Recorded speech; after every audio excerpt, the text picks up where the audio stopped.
Howdy, howdy, everybody. Without wasting any time at all today, let's get started with Casual Competition number 22. Call my Paul, welcome to the stream. This is going to be our biggest tournament ever, and of course, it wouldn't be our biggest tournament ever without our biggest TFT player ever. That's IMPROBABLEBLOB joining the desk here today. Blob, how you doing?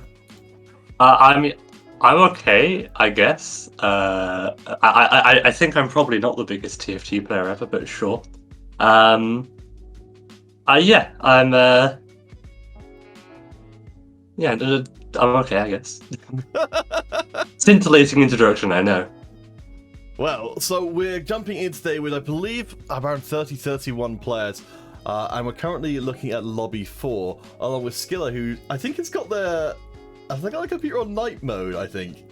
I was going to comment, this seems like a very weird filter that they have on. Not quite sure what's up with that. I did see them bring up the Blitz app, which there was a recent thing about using third-party apps to track who you can play is now allowed. Yes, so this is confusing. So you're allowed, officially speaking, you're allowed to use an app to track who you're playing against. What you're not allowed to do is track what they are playing, which was part of the Blitz app. Which honestly, apparently our volume's a little out of whack, so let me get that fixed. So I'm honestly, I'll use my soapbox to. Skiller, do you mean? Oh, Blob is a little high volume. Okay. Yeah, I'll try not to shout, I guess. That's right, I'll tell you down this end. So, it's weird because I feel like people's comp information is vastly more public than knowing, like, writing down who you played against. Like, you can go and look at that, what someone's playing at any time, but they don't want you to. I mean, yeah, as far as I'm aware, they just care more about people actually doing scouting than writing down on a piece of paper who you play against. Although I did see some interesting maths about how it's not actually a 1 in 3, it can be like a 3 out of 5 and a 1 out of 5, 1 out of 5 about who you're playing, just because of how pairings work in general. So I am curious if that'll get changed at some point, because that is something I doubt anyone's actually doing on a piece of paper. Oh yeah. But a computer could. I'm certainly right. Let's just reset our scoreboard there. So I realise, of course, let's go across so he's a little clearer on what's going on the stream. So who is this? This is, oh my gosh, I'm definitely saying that name wrong. Chush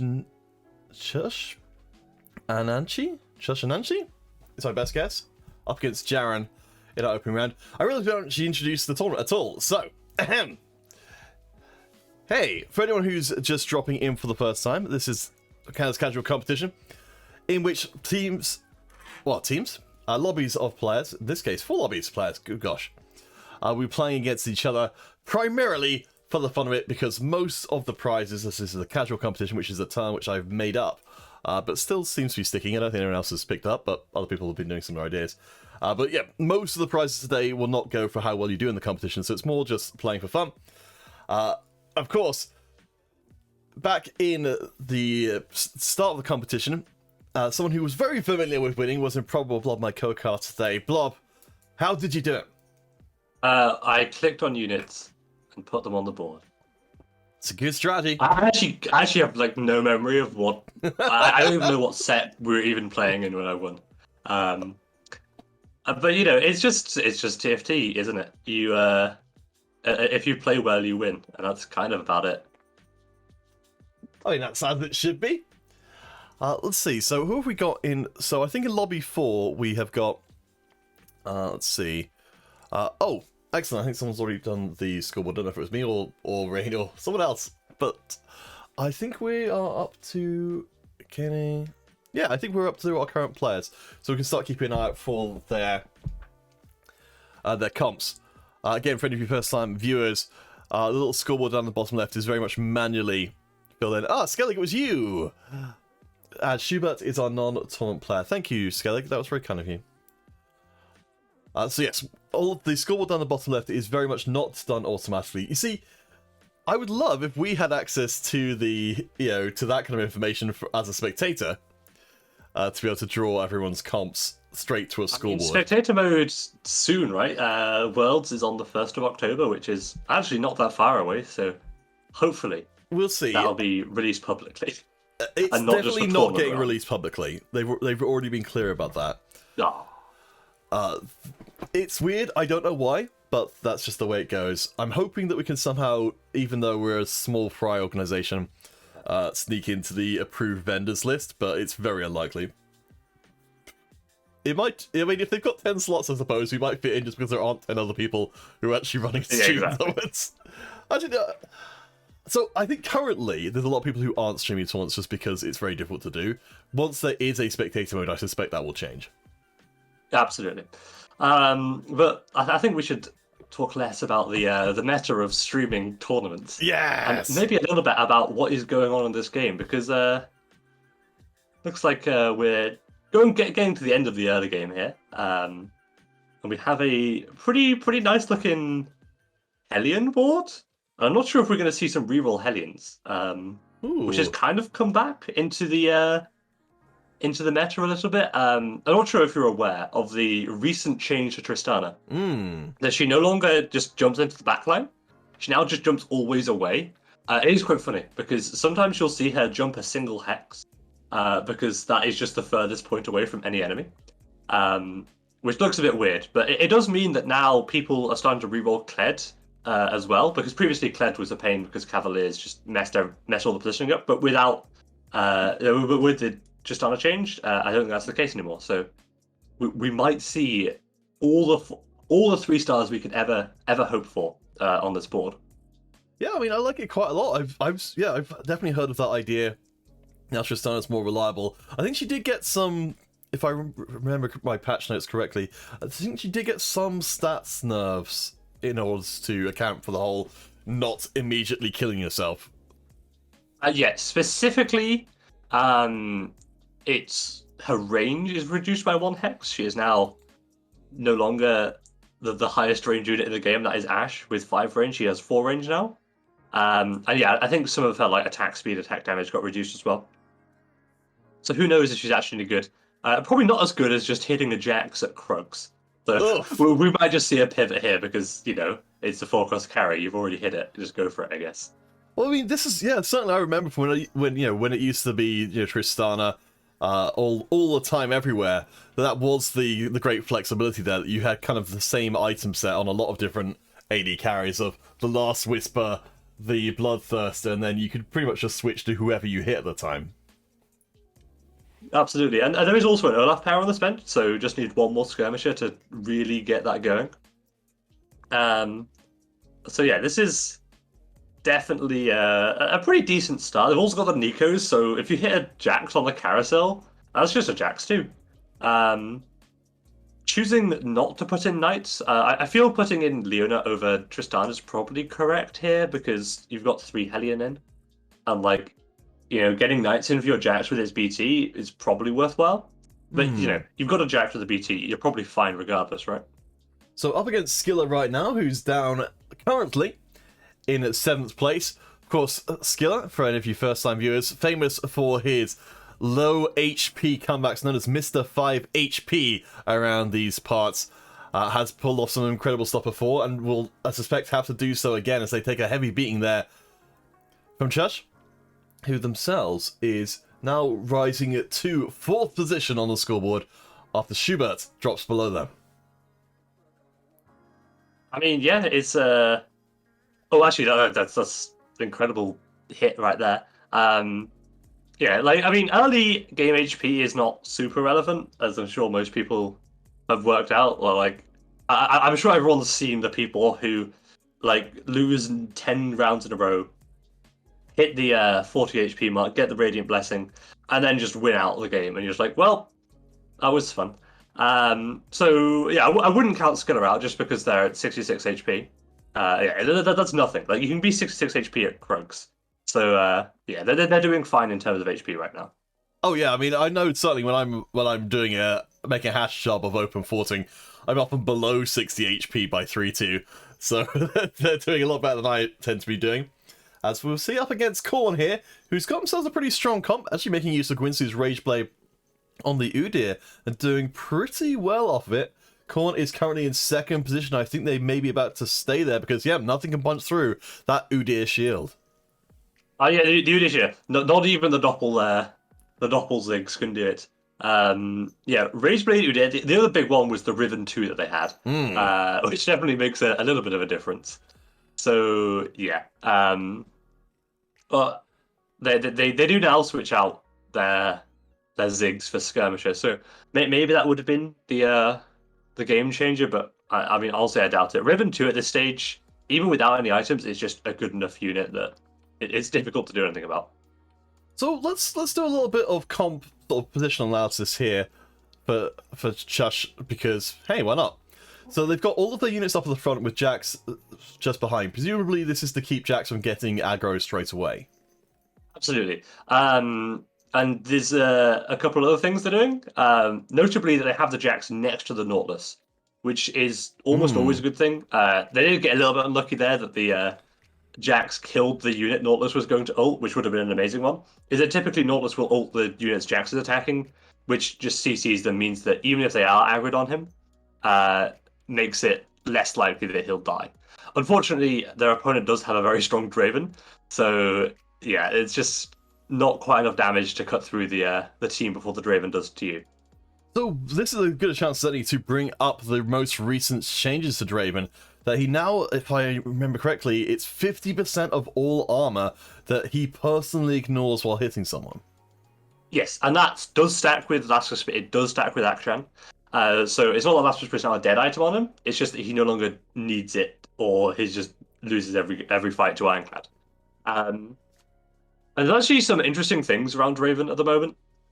I don't know if you watch the Chinese regionals, Oh, no, I haven't. but something they liked doing was putting Draven on the front line. Okay. Because like he usually just lifesteals through anything hitting him, and because he doesn't have to move because he's already frontlined, he doesn't drop any axes. It's a little bit risky, and you can just get absolutely destroyed if someone puts their carry right in front of the Draven. But with good positioning and good scouting, it is a very, very powerful build, and I'm wondering if we're going to see it from that Draven player. I hope so. I'm always excited to see when players are really on the bleeding edge of what's possible and what's not. We will switch across in a second to check out some other lobbies. There's Jaren here. So it looks like we're looking for a Squid Abomination, a Vel'Koz Abomination set up from them in the longer term.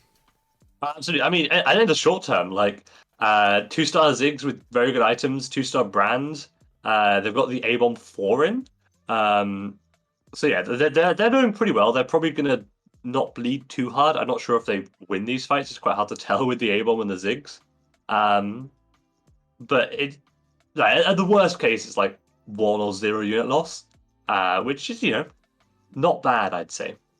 Oh, not bad at all, as we're coming to the Radiant item 3-6 stage. Let's see what we've got on the table here. So, a pretty good variety here for our Jax player, and they decide to go for purely defensive option. Okay, that's an interesting choice.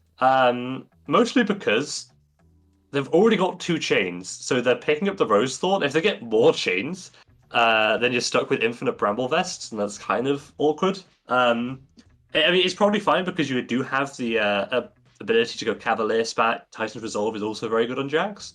So it's not the end of the world. But if they get unlucky and drop a lot of chain vests, it could be a little bit unfortunate. Let's see if we can scout around and check out some other boards and see what people are up to. So Jaren, so they went for the Radiant Sunfire, and they've got themselves a Karma setup. So, of course, yes, this is the Vel'Koz player from before, though using the Karma in place. I mean, is there a world in which you would ever, actually run this Karma here instead of Vel'Koz? I mean, yes, if you don't hit any Vel'Koz and you hit Karma, absolutely. Karma is typically considered worse than Vel'Koz just because, like, she's fairly inconsistent.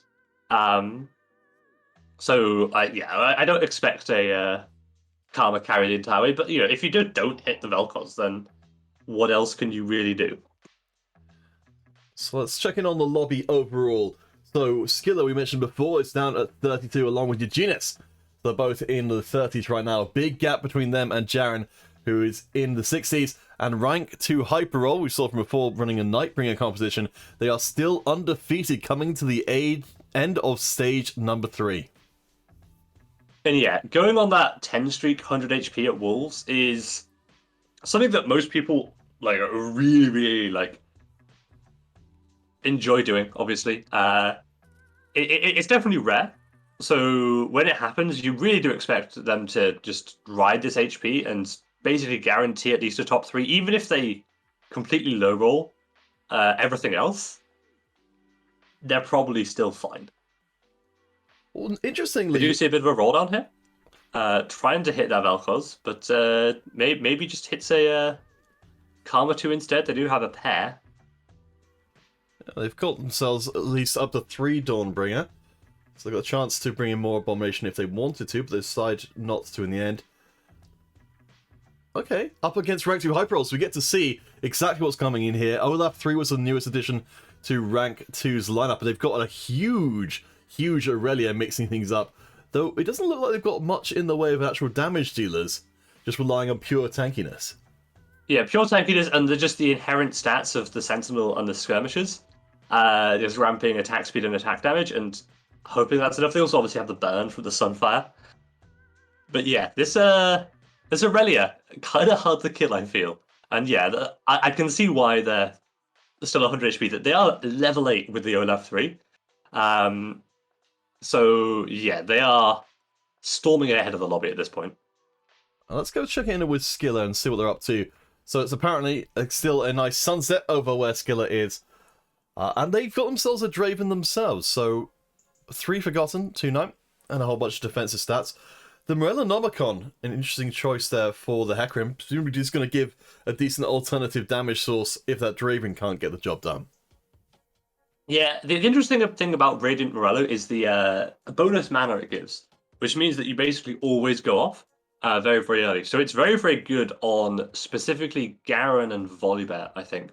I think it's also very good on Pike, I've seen. Because it just means they go off very, very quickly and apply that 120% max health burn over 30 seconds instantly to the entire team, which is typically fairly helpful. But you know, the Hecarim still goes off very early. Like the Jax is now burnt; he doesn't heal as much as he would. So this is a pretty good situation. Although this Jax is still a Jax too, so it might be difficult. I think you might have to eat some words there. That Draven is so strong. Wow. Even though Draven actually got hooked in the last encounter, we can see nearly 6,000 damage. So perhaps this is Skiller's chance to fight back. They are currently on the beginnings of a win streak. You see that they recently played Eugenius, thanks to our good friends at Blitz. Providing that information. It's always nice to get just a little bit more. Yeah, so yeah, as we talked about earlier, you can tell he knows which 3 he's going to go up against. It's those 3 in the middle. And yeah, can scout for them only. It isn't scouting for them only, but you know, on paper, if they wanted to. So for any of you guys who are just joining us, this is round number 1 of our 3 today that we'll be playing. Of course, only one of our prizes today going to the eventual winner of the competition, but hey, it's still fun to take part with a huge amount of other friends here today. Everyone's in, I think the vast majority of our players at least are in voice lobbies with each other. So hopefully we'll end up with some folks coming out with some new TFT buddies by the end. Blob, I'm trying to think. From your time playing, I think there must be some people you got to know through the tournament as well. Yeah, but most of them stopped playing, so... Well, shucks. Like, people like Happy and Finno, they just don't play anymore, you know?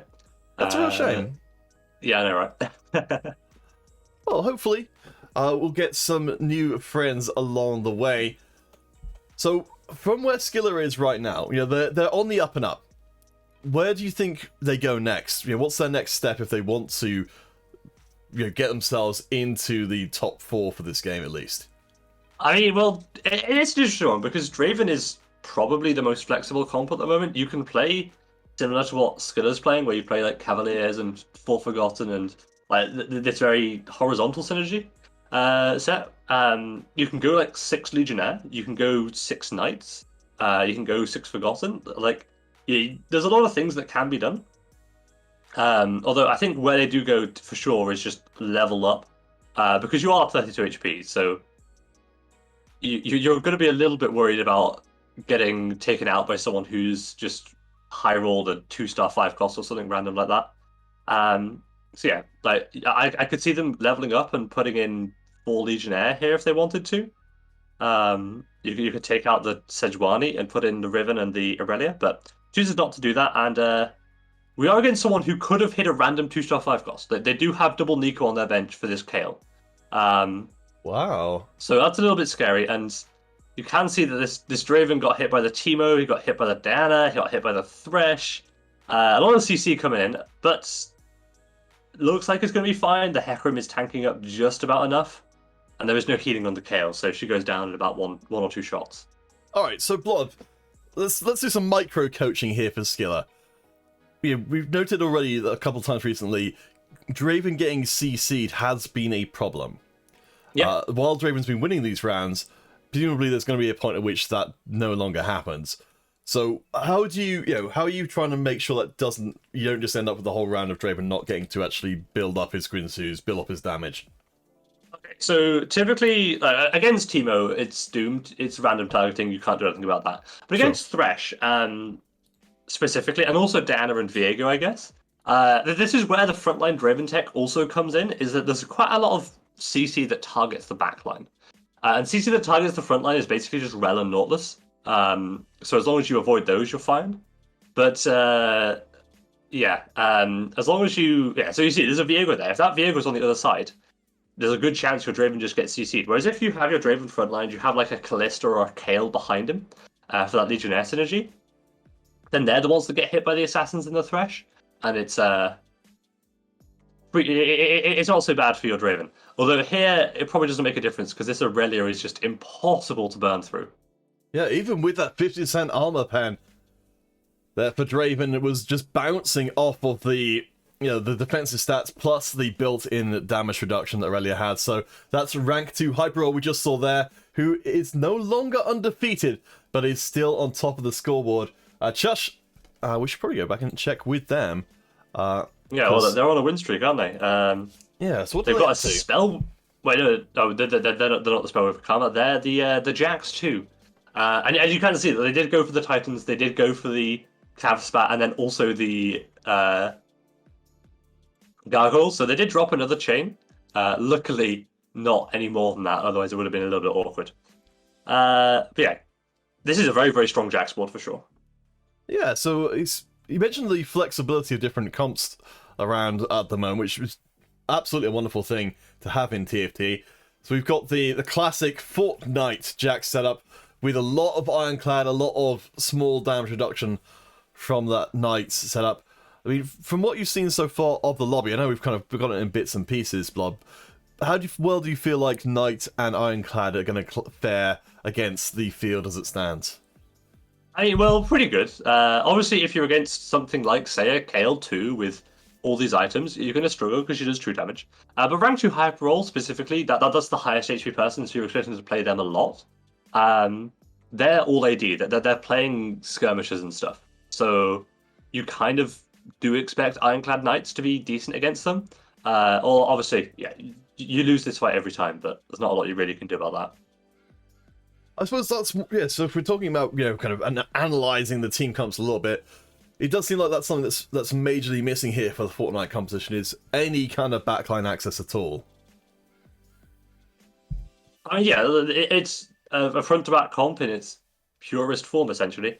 At most, you find a Viego, and you have that as your backline access.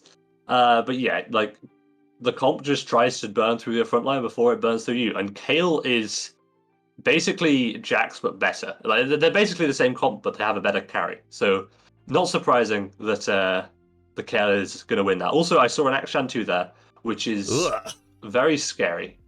I think they're trying to Zephyr it. For some reason, they're not Zephyr cheesing. I mean, they succeed in getting the Zephyr in the right spot, but you could Zephyr cheese. And it's not that much of a APM cost to do. However, it does look like this is going to be fine, though, because I think something that's fairly well known is that 4 knights is Lucian's worst nightmare. You can see the Lucian just barely tickling the jacks. He's basically not dropped below full HP. So this It's is a one of the fairly things. easy win. This is one of the things that kind of really contrasts, I think, between now and TFT times past. That we've got such a huge kind of hard counter sort of situation going on here. You mentioned, Chush, amazing against the Sentinels and Lucian in particular. With the armor, with the small instances of damage reduction, which applies exceptionally well to Lucian himself. But as far as taking on the KO comp, it obviously didn't. We've already seen that it didn't work at all. How do you stand, Blob, in terms of having have TFT have a setup where certain comps deal incredibly well with one type, but then fall apart completely against another? I mean, it's definitely annoying because you're like, well, I just hope I don't run into this person and just have good matchmaking. But I mean, it's always going to happen. I feel it's kind of inevitable. So yeah, it's kind of just got to live with it and work your way through it. There are things you can do to tech against it. Specifically in the Lucian versus Fortnite's matchup, what you can do is if you just make Lucian do massive amounts of damage on each shot. So you just go full damage. You ignore things like QSS and BT and Last Whisper, and you just go full damage. You go like Deathblade, IE, or something ridiculous. Then he doesn't care about knights because he just kills them instantly. I've also seen like Jeweled Gauntlet, IE type things. So you're doing massive amounts of magic damage. Like there are ways Ooh. around it. So it's definitely not a completely hard counter. So to update you guys on the lobby overall, Skiller, 0904, and Schubert are both out of here in 8th and 7th place respectively. Eugenius and Kenyan and Korn all down at just above or below the double-digit stage. So we've got a huge separation between our top 3 and current alive bottom 3. Typically this is something that happens when there's a large discrepancy in board strength. As you saw from rank 2 Hyperall win streaking so hard, is that people die early and there's these huge gaps in HP. Like sometimes these people at the bottom will just win streak and you have ridiculous lobbies where you have 6 people below 10. But I think that's unlikely to happen, and we're just going to see probably these top 3 are just going to fight among themselves for who actually wins. Oh, hey, Slick. Welcome to the chat. So, yeah, the tournament's going really well. This is our biggest tournament to date by quite a long way. So, I'm really glad that people seem to be enjoying what they're getting. Slick asking, from a balance standpoint, it doesn't seem necessary for the comps to be able to be countered. I guess we'll say to that, the difference here is between sort of hard countering and soft countering, in terms of, a comp could do well against another comp, but it wouldn't be unwinnable. Well, talking of unwinnable, that yes, that Jack's just killing everything in his path. Seems pretty unwinnable for the opposition there. So, I mean, what's your stance, Blob? Do you prefer harder counters or softer counters? I mean, softer counters are nicer for sure. And I'm not good enough at design to tell you which one is actually better. I mean, no one can stop us, Blob. We can come up with designs all day long, and no one would be able to say anything. All right. Let's see. So I think we have lost another player. Eugenius is knocked out in 6th. We're down to our top 5 for today, up against so we go, Spellweaver Karma. Now that's a whole bunch of fun. Yeah. So as I said, this is what happens when you just don't find the Vel'Koz. Obviously, you'd rather this Spellweaver spat be on the Fiddlesticks, who is by far the best carrier of it. But Karma likes having AP, as you can see, just exploding the jacks there. So yeah, it's not unreasonable for her to have the Spellweaver spat, and those items obviously are pretty good. We do actually get the blessing here, so Nico and a Reforger. I feel that Nico was a little bit hasty, but oh well. You it's one of those things where you could wait. Like, you had another natural shop, you've still got this Galio one you kind of want to upgrade.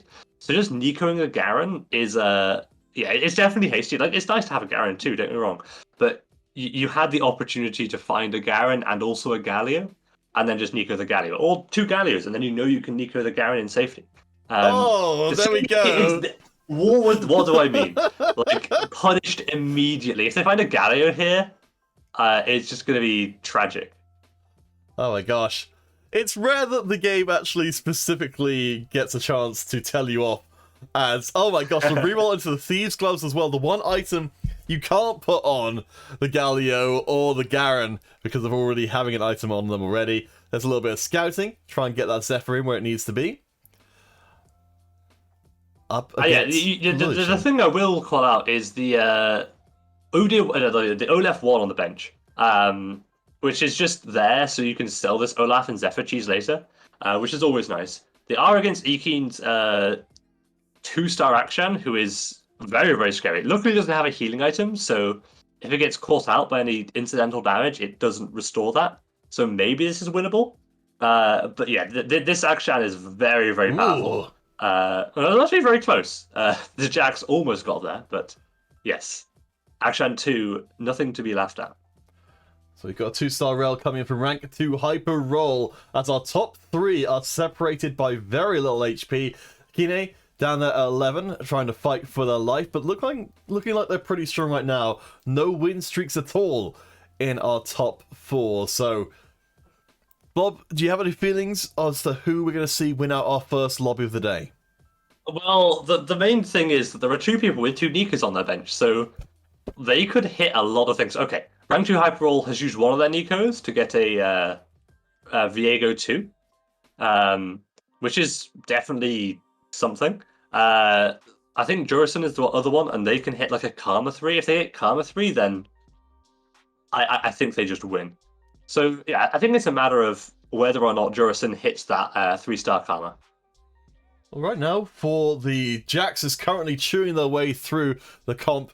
Of course, this is rank 2 Hyperroll's comp we saw from before, which was very heavily focused around defensive stats. Doesn't look like that's massively changed coming into the later game, even though they're up at 9. As Lucian with just the Last Whisper and the Forgotten Spat is enough to take down with a little help from his friends. Yeah, a little help from his friends and also from Overtime, because the Night buff is just flat, and Overtime obviously makes it do massively more damage. Yeah, we do see the Zephyr cheese coming in. So yeah, I think without Overtime, Jax might actually have won that, but well, Overtime is in the game, and if your comp doesn't do enough damage that you end up losing to Overtime, then you deserve it, right? Harsh, but yeah, I mean, that's something to consider. I'm trying to remember all of the... Oh, there's the Galio that would have been 2-starred with the Nico to use properly. But anyway, we do see Jurison with their 2 Nikos. They are 1 away from Karma 3, but they're also 1 away from death. So this is going to be a pretty scary moment for them. Jaren, yeah. Especially as the Aurelia is on the backline right now. Yeah, Karma's very close to dead on that backline, but manages to survive through. Jax is still up, but no blown up. Oh. So I think this could be the end of the line here for Judge. They're taking a big loss there, so they will be the first one out of the top 4 with, again, just ahead of them with 2 more HP. Yeah, that's incredibly close. It's one of those things where it's like, oh, if I only killed 1 more unit this entire game, I would have been 3rd. But, well, you know, you can say the same for the other person. So we do have our top 2. And yeah, again, I think it comes down to, can Jurison hit Karma 3? They're 1 away. We'll have to see, won't we? All right, it's going to be tight. You can see Jaren is down to very minimal money right now. They're rolling the money that they do have. What they got for us. So this Garen's going to be upgraded. Okay, it looks like Garen's given up. Garen. A bit tragic. They were 1 away for a good while. But that's just how it goes. So sometimes you're like, okay, I think I can maybe win with the Garen too. But if I don't Nico now, I just die. So you've got to go for it. They do avoid the Viego stealing their Karma, which is probably the most important thing. And this Garen is still doing a decent amount of work. Titans on Garen too is definitely very powerful. Although, yeah, Lucian. That's Lucian just one-shot the backline. Yeah, oh my gosh. So the positioning there is so crucial to make sure you don't get caught by that, and I think that's going to be the end of things. So rank 2 Hyperroll dominated the early game, and also rolled through the late as well after a little bit more of a rough ride in the later going. they take our first victory here today. Very nicely done. What did you think of their comp overall? I mean, it was fairly. It was fairly interesting. Like, I think they actually for a bit had 9 Sentinels in, which is a hilarious synergy. I don't think it's actually that good. So I understand why they took it out, went down to 6 Sentinel. But yeah, it's a fairly typical 6 Sentinel comp, very capped out with the Viego 2 and everything else. So yeah, pretty good stuff. Alright guys, so with that all done and dusted, let's see, so where are we now? It's about another 5 minutes. Oh, it's a bit awkward, we're at 17 past. So I think probably what we'll do is come back in at 25 past for our next round to make sure people have got enough time to run to Lou and all that kind of good jazz. So, Casual Competition will return in approximately 7 minutes time for round number 2. We'll be running 3 rounds today. Of course, most of our giveaways will be sorted out at the end of the day. Of course, I forgot to mention to start us off here today, and she'll just mention that before we go to break. Our prizes for today, so Little Legends for first, and for a random pick as well. Let me just move that time around. And then, because of the generosity of Rix.gg, do go and check them out. We'll have RP prizes for a random player from our streamers, and a random player from those who fill out our survey, which will be coming at the end of round number 2, so hopefully improve for future tournaments. For now, though, stick around, y'all, and we'll see you after the break.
Waste another day, eyes on my display. You say we need a change, and I feel that you mean it. You mean it. You're so right, we're losing track of time, buying things online and it's not like we need them. We don't need them.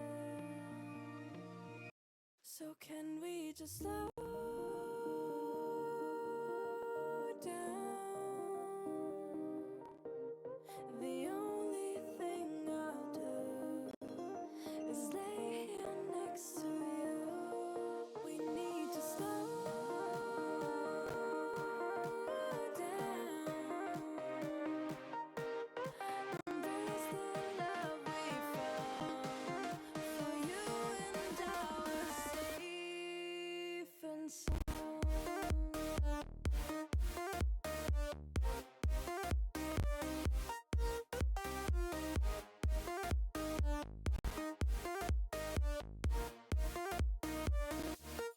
And we just slow down.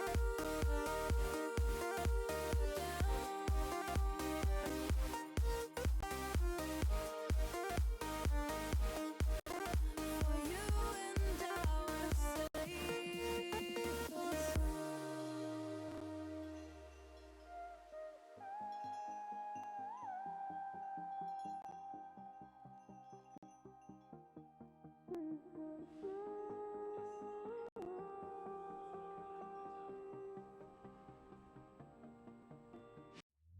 We were on the run, rocking around the clock.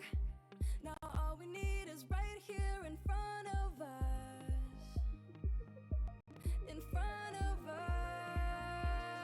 us. So can we just slow down?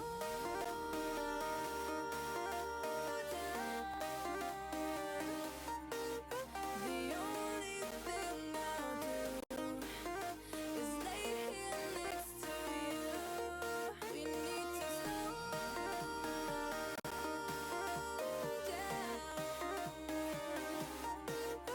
Embrace the love we found. For you and I were safe and sound.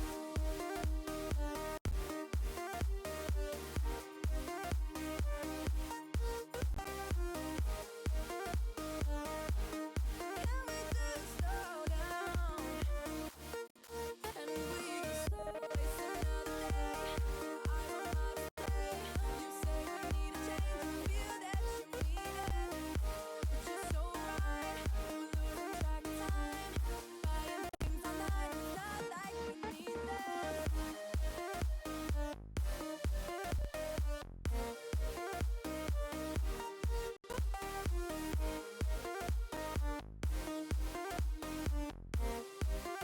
Safe and sound.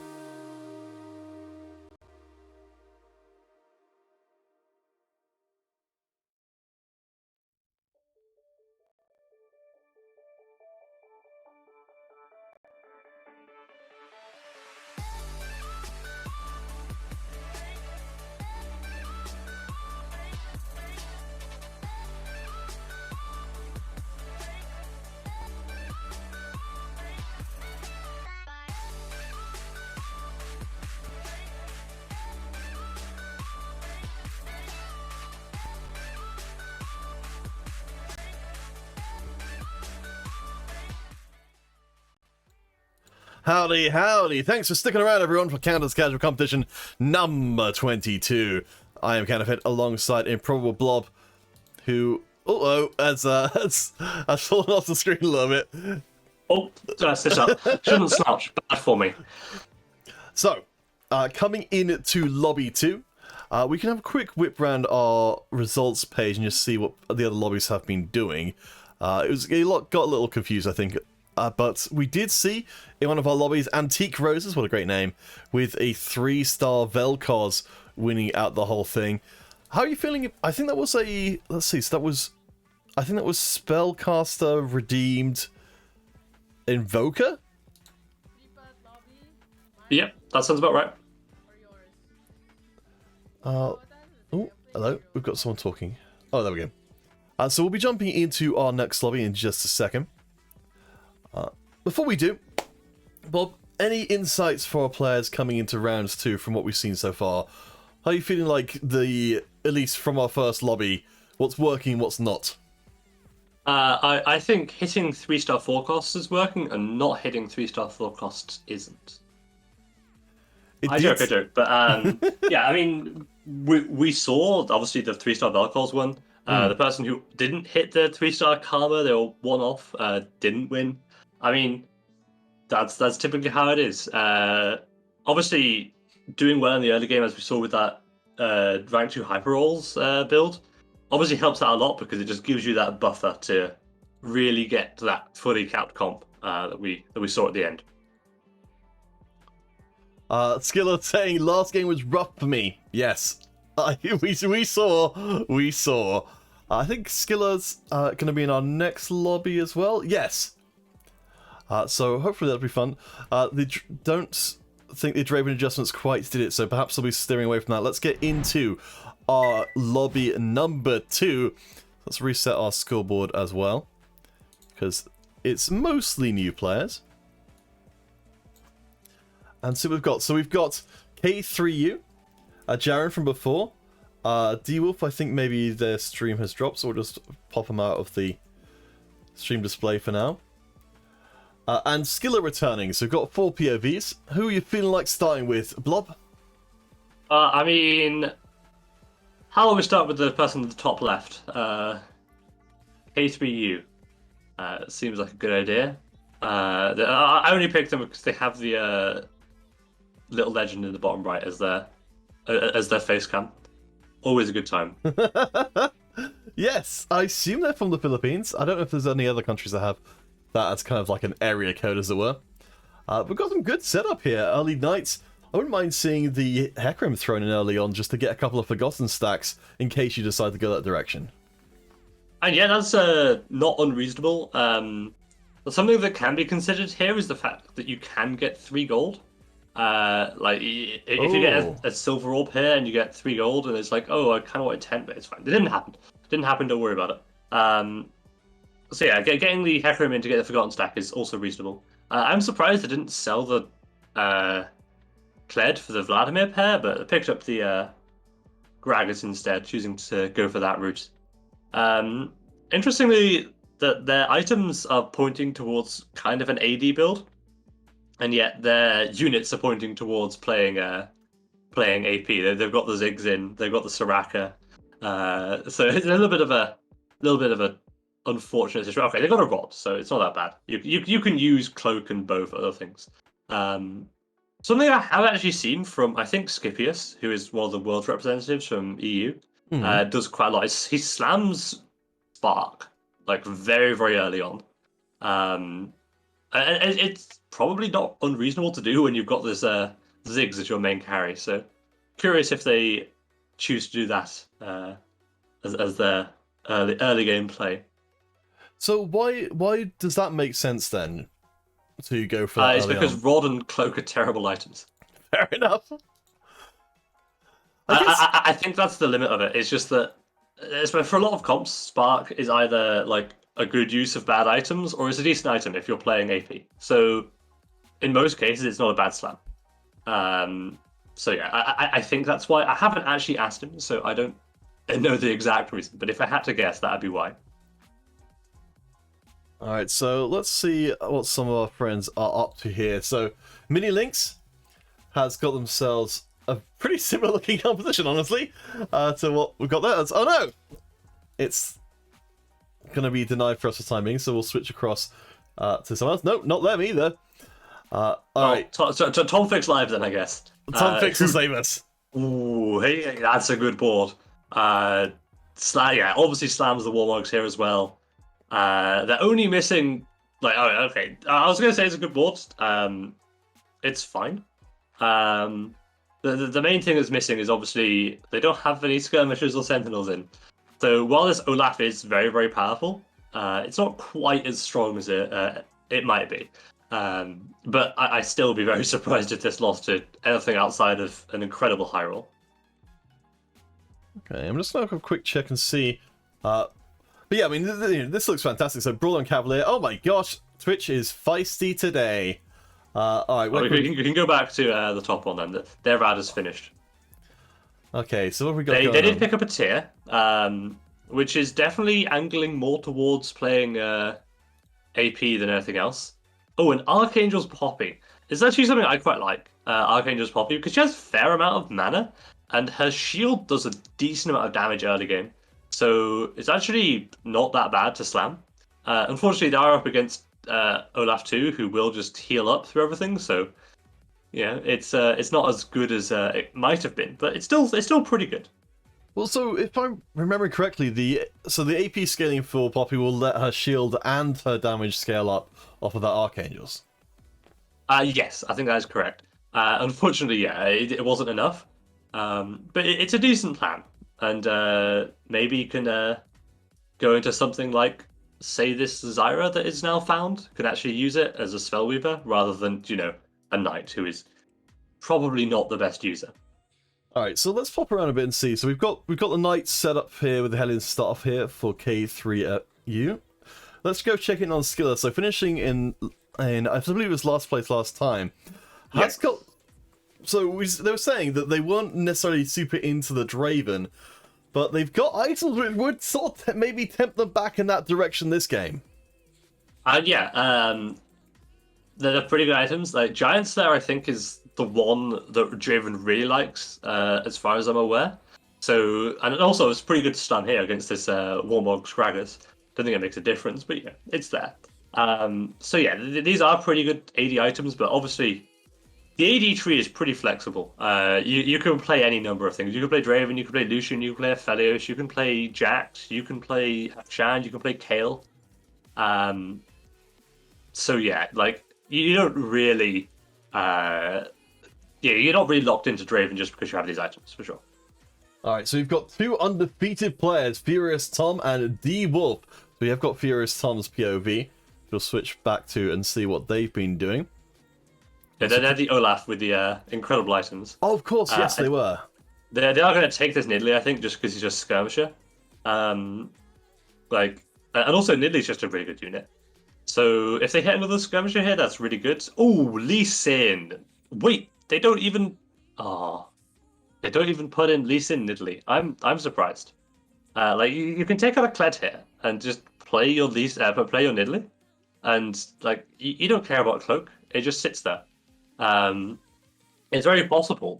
I know people like slamming components, but a Cloak isn't going to do very much early game. And if at Krugs you drop, say, a really good item that would work well on your Olaf, then you're going to be sad that you didn't leave that slot open. So it's a little bit awkward, and they're probably going to be fine anyway because this Olaf is just strong enough.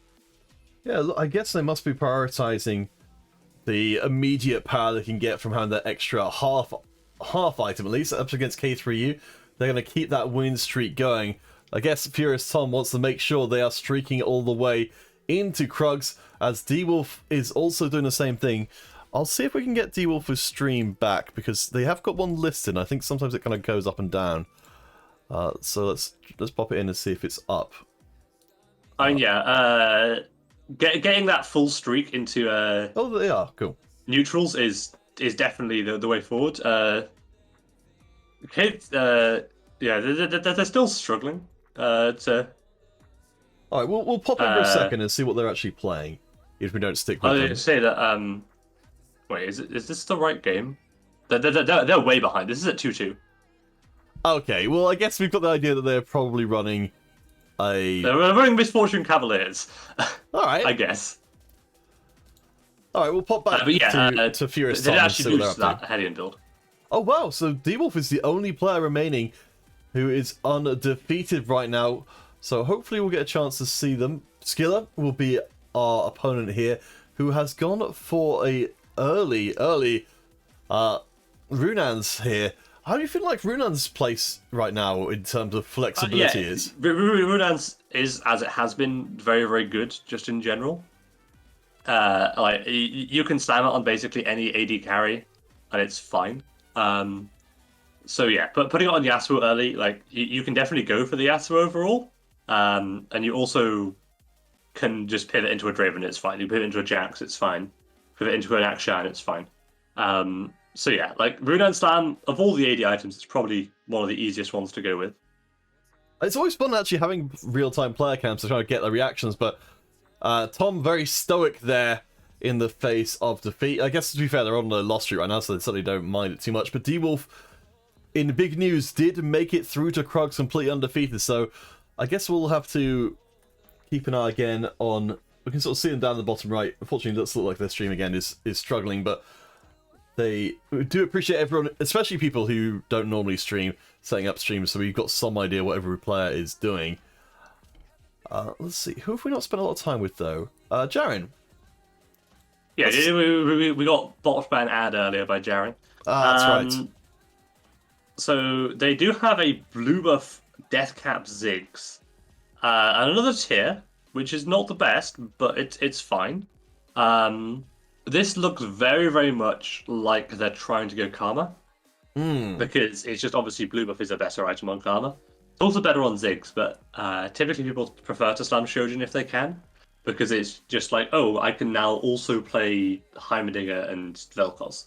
Whereas blue buff, you're kind of like, well, I can play Gwen or Karma. Whereas Karma and Teemo also work well with Shojin, so it's really only Gwen that really, really prefers blue buff. So checking in at the beginning of stage 3, Hunter x Hunter, who I believe is our random player for this lobby, down at 66 below Minilinks, and Mushmelon, who are both a full 10 above. In fact, we can check in with Mushmelon right now, who's got an interesting setup here. Looks like they're going for the Chug Jug composition, building up Gragas and Kha'Zix's carry.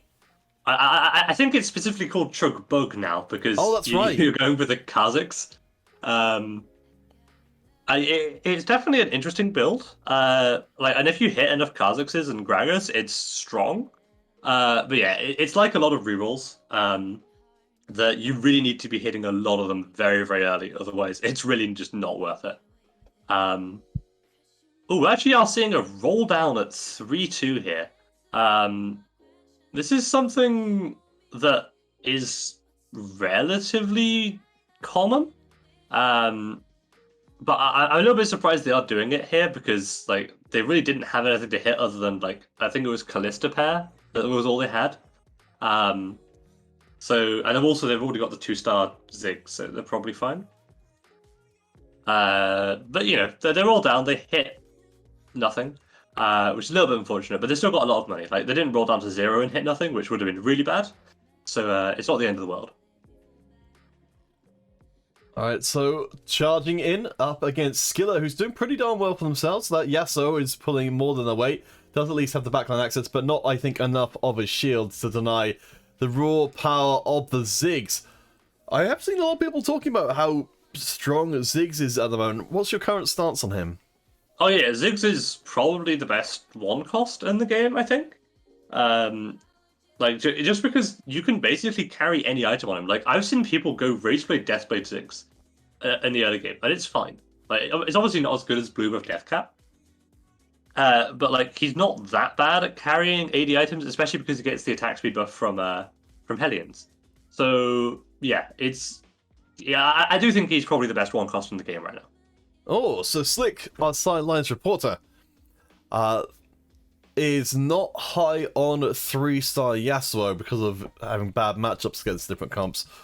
Where are you, Blob, on Yasuo? I've definitely had a bad time with 3-star Yasuo recently. I think like I haven't top 4'd with him a lot in the most recent patch. So yeah, I kind of agree that he's not that great, but like he's definitely not bad. I've seen people do well with it, so it's definitely not the worst comp in the game. And if you hit enough Yasuos, it's definitely not unreasonable to go for. Well, let's check in with D-Wolf, who we're trying back in time. Yes. So it looks like they have stuck pretty much with what they were doing, which was the Cavalier Misfortune. Though it looks like the items there are maybe a little bit more Draven flavored than Misfortune. They're not that bad. You can go Jewel Gauntlet, you can go Shojin. Like they're fine, right? Oh, hello. Here's something surprising. K3U, they've got a Yasuo setup of their own, but they're using Archangels instead. I don't think I've ever seen that one before. Yeah, Archangels is a pretty rare item you can put on him. It's not that good compared to Deathcap specifically. I think if you do the numbers on it, it takes him like something like 9 casts Ooh. in order for him to be doing the same auto attack damage. Yeah, in order to do the most, to have done the same amount of damage as he would have if he just had a death cap. So it's not amazing, but it's something. And it also makes him cast a little bit faster, so it's not the worst item ever. Although we do see an immediate move over to a Jax instead. I do think this is a bit weird though. Having both the Archangels and the Hurricane Last Whisper means it's kind of difficult to really get this get this board be very cohesive. Yeah, it does seem like you're heading in two kind of different directions there. Oh, okay, Slick's... Oh, I didn't realize Slick was actually in the Discord with us. There you go. Today I learned. Oh, I see they're in that out-of-game channel. I get you. I thought the call's coming from inside the house. Alright, so we've got Ironclads, we've got Knights. We're looking like for K3U that presumably, if they can find a way to get rid of that rod there, that they'll be looking for a pretty healthy Fortnite composition, though with the caveat you mentioned before that they've got their Radiant item not really where they want it to be. Yes, it's a little bit of a side effect of getting the Jax off the carousel. It's great, you can find your 4 costs, but also now you can't fully itemize them. The other issue is, of course, that the itemization is kind of bad. Like, Rod is just a terrible, terrible item for this comp, because it's like, what do you make with a Rod? And the answer is, like, Morello. And, like, only if you find, like, a Garen is that good. So, yeah. Rod is just a bad item. And I expect it just to sit on the bench and not do anything for a very long time. They are up against the Yasuo 1, who does have a Radiant item, and I think that's just the difference maker there. The Yasuo can win because it's got that bonus stats. Hey, well, it worked out for the most part. I mean, it's for K3U, they are currently at the bottom of the table, along with Hunter, Mush, Melon down in the 40s, coming in to stage number 4. D-Wolf, well, they may not be on a win streak anymore. It's still up on 90. We can see the Cavalier Forgotten. They've got themselves pretty much the same setup as before. And even repositioning for Wolves. Radiant Shojin is what they picked up, and Radiant Shojin is a weird one because a lot of people really don't like it. Because it doesn't give anything other than just casting more. Oh, that's okay. Honestly, I think it's just sell everything and pivot into Draven probably at this point. Although we are actually seeing just the roll down. So yeah, I'd be surprised to see Radiant Shojin really do very well, but maybe we're proved wrong. Yeah, I mean, I do remember it coming in that the patch to just give the Radiant Shojin just more AP, and that being very striking that they haven't really adjusted heavily a lot of the Radiant items, and so just to give it just straight more stats feels like it must have been doing something pretty poorly compared to other items. And here we see someone unable to click on the hitbox. Galio, some of the hitboxes are a bit weird like that. Ended up putting it on Nautilus instead. This is a danger of putting items on units during a fight. It didn't make a difference at this point, so it's a little bit unfortunate, but it is what it is. Now you gotta remake the Nautilus. Okay, so I'm not sure. So I know there's a few. Oh no, that's right. I actually forgot that K3U was one of the players with the Radiant Hand of Justice because there are actually a few players who've got that in this game. But they're saying Slick's thinking that a pivot is in order here to get the best use out of the Hand of Justice. It's always a bit weird to be sort of trying to establish exactly what someone's referring to, but it looks like they might be up the same line. I definitely agree that putting in Lucian Senna is correct here. You actually get the items on the units you want. So yeah, this is definitely pretty reasonable. I was a bit worried they were going to put the items on the Senna there, but it's fine. So, Blob, take me through here. Like, what's better about the setup than the Jax would have been? It's mostly just that you get the Radiant Hodge on a carry. Is all it is. Fair enough. You also do have an offensive synergy into Cannoneer, which helps. Like, these items aren't amazing in any way, but like they're probably good enough. So yeah, that's just how it is. Like, unfortunately, they don't have the Lucian 2, and they've got no money as well. So I'll say the situation is a bit dire. But maybe it'll be fine. This is up against D-Wolf's Ghost here. You can see with that's not a ghost. Oh, It's no, a sorry, very it's not a real ghost. D-Wolf. So D-Wolf is hiding it in the forest to the side, so I assumed it was a ghost. Of course, we've got no dead players, so that shouldn't be the case at this point. Actually managed to take D-Wolf down. That's pretty big for a player who is in 6th to take down the number 1. I mean, yeah, I think it's a matter of D-Wolf. Oh, D-Wolf found a Vel'Koz 2. That's what they're going into, because like they only have a MF1 was what it was. So yeah, a little bit of a pivot going on there, and D-Wolf probably is strong enough to beat most people right now.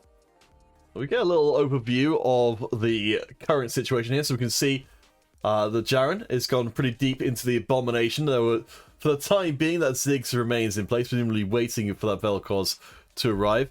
If we check in with Tom, let's see what they're up to. So they've gone for the Aphelios setup. What's your feelings on Aphelios right now? Oh, he's pretty good. I don't know if he's as good as he was last patch, just meta-wise, but he's pretty good.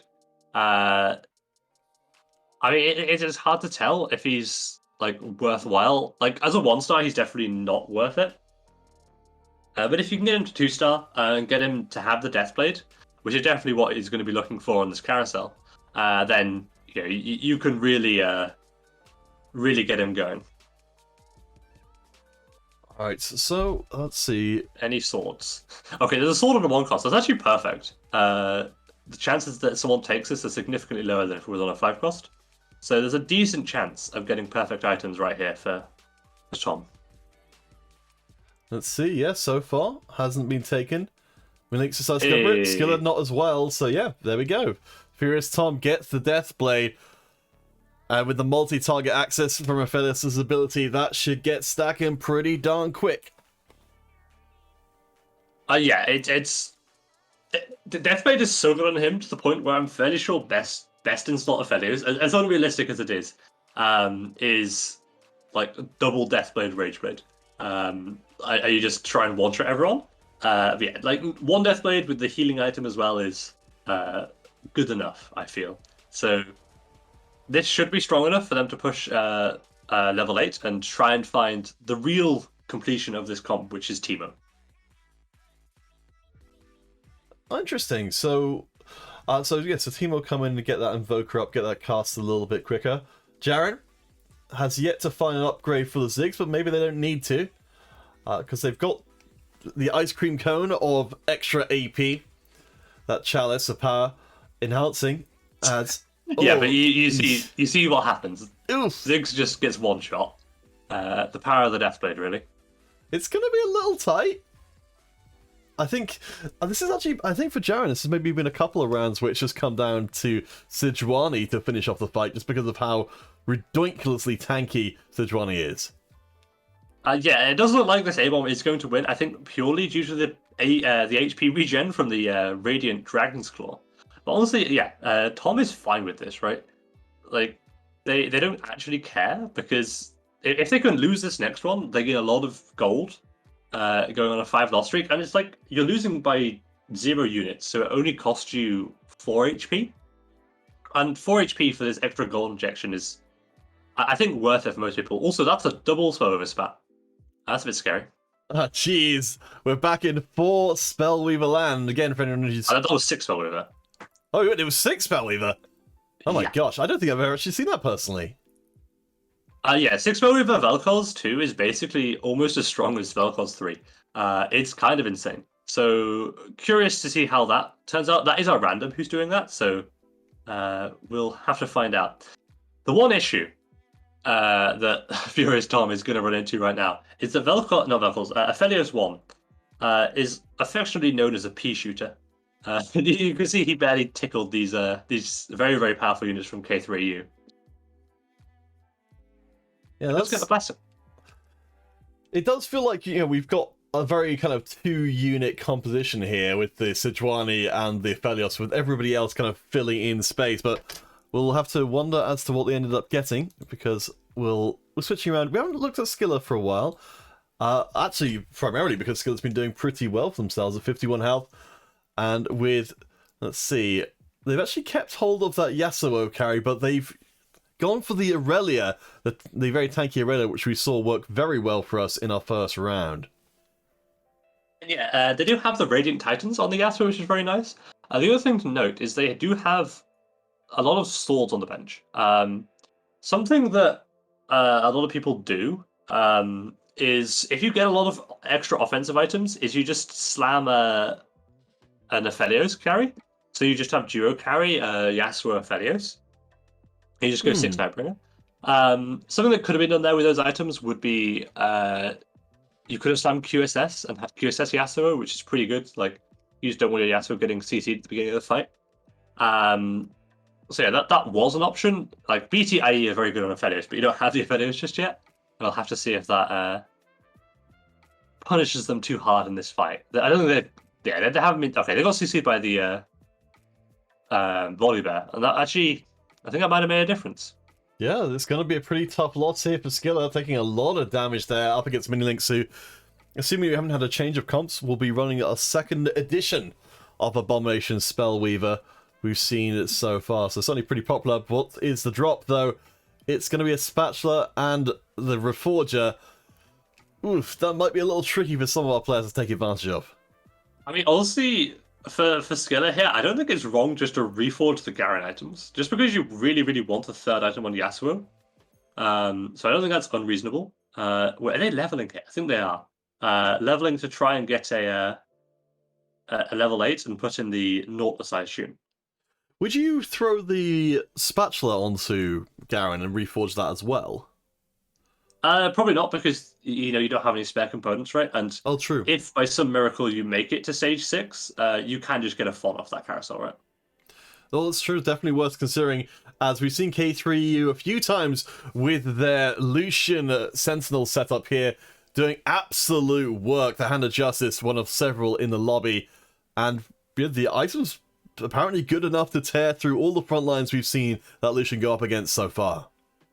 Yeah, it's definitely not bad. And yeah, you can see it's doing very, very well there. The main thing is that like they hit the 2 stars and everything, so they're able to just outstat most people, especially when like it's 4-cost carry versus 3-cost carry. They skipped they weren't able to buy the Yasuo, despite the fact they already have 6 Yasuos in. They're not buying the Aphelios either. Yeah, I think part of the issue is they're playing 3 Nightbringer here, which is just not very good. Like, the Yasuo doesn't get as much of a shield. You're playing Knights instead. The Garen isn't doing very well. So yeah, this board just isn't... It isn't fully put together, I feel.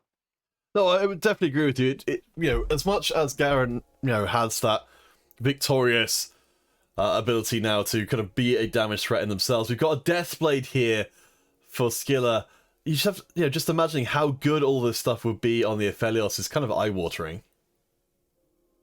All right, and they do end up going for an RFC, which is obviously pretty good on your 2-item Yasuo.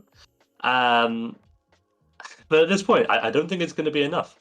It's you just sat here trying to make this work, and I think at best you're trying to play for a 5th at this point. Yeah, well, Hunter x Hunter, our rando, has been knocked out in 8th. Despite having a very strong setup here, it seems like we're all in on the Yasuo setup here without any signs of switching things around. Still a bit of money. So Jax 2 comes in. That could be... The Garen's items could be Jax 2 items as well. Yeah, absolutely. There could be Jax items. There could be Aphelios items. I just don't think they're Garen items, if anything.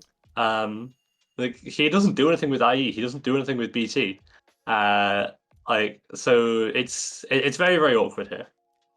So up against Jaren, who has got themselves a very nice setup with the Karma and the Abomination to front line for it. So no Spellweaver Karma this time round, but still a lot of bodies in the way of hitting that damage source. Deathcap Karma is still a menace, and we can see it's just not enough in Skiller's comp to really do anything, and it goes out in 7th.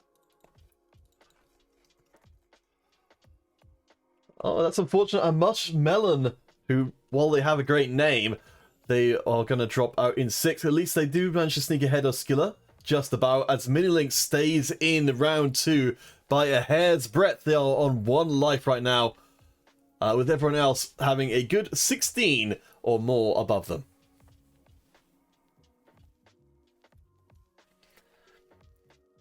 We can check out Jaren now, who is our #1 player, up against that Minilinks, that 1 health Minilinks.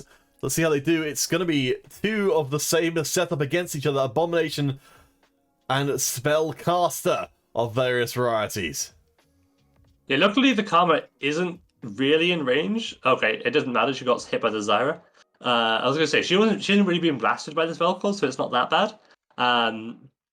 But yeah, the other Spellweaver's also doing enough work. The Zyra Vines really coming in clutch there. Oh boy, yeah, the world of difference between having those hit and having those not is honestly kind of eye-watering, as we are ending up in a lobby with a 3-item Drake drop. So what are those items though for like Deathcap, True Gauntlet, IE? I know, If right? only they had a secondary AP carry. This is... Which I think they do in the Fiddlesticks, which would be the one to go on, I think. Oh yes, of course, that'll make all the sense in the world. So right now, I think we've just got a Radiant Dragon's Claw in there, but yeah, front lined, that would be able to jump in and blow folks up real quick. Yes, I mean, at this point you can only really put the Death Cap and the Jewel Gauntlet on it, and you can just put IE on Riven or something, I guess. But yeah, it's there, I guess. Also, maybe you put in Gwen and have Gwen have those items, even though she doesn't have a blue buff. It's still probably decent. We'll have to see where they go. Oh, they are going on the Gwen. Oh, Wonder need who to she's get Gwen in replacing. quick! No! Did they not get Gwen onto the board in time? They didn't get the Gwen in. They have 3 items just on the bench. Oh, It's a little bit no. of an issue with APM there. So Jaren are going to be kicking themselves coming into this round, but fortunately, they're not going to be the only ones, because K3U is more than happy to provide some kicking themselves, and turns out, Blob, if you don't play 3 of your items, you ain't gonna win. Well, actually, 4 of the items. There's an entire Titan's Resolve on the bench as well. Oh no! That must have been there since stage 4. Like, there is no reason to be holding these components on the bench, like, at all. I mean, maybe if you're trying to go Cavaliers, but you're not even playing any Cavaliers. So I'm very, very confused about that hesitancy at slamming items right there. So we're But they checking do go out... level 9, so maybe that's the play.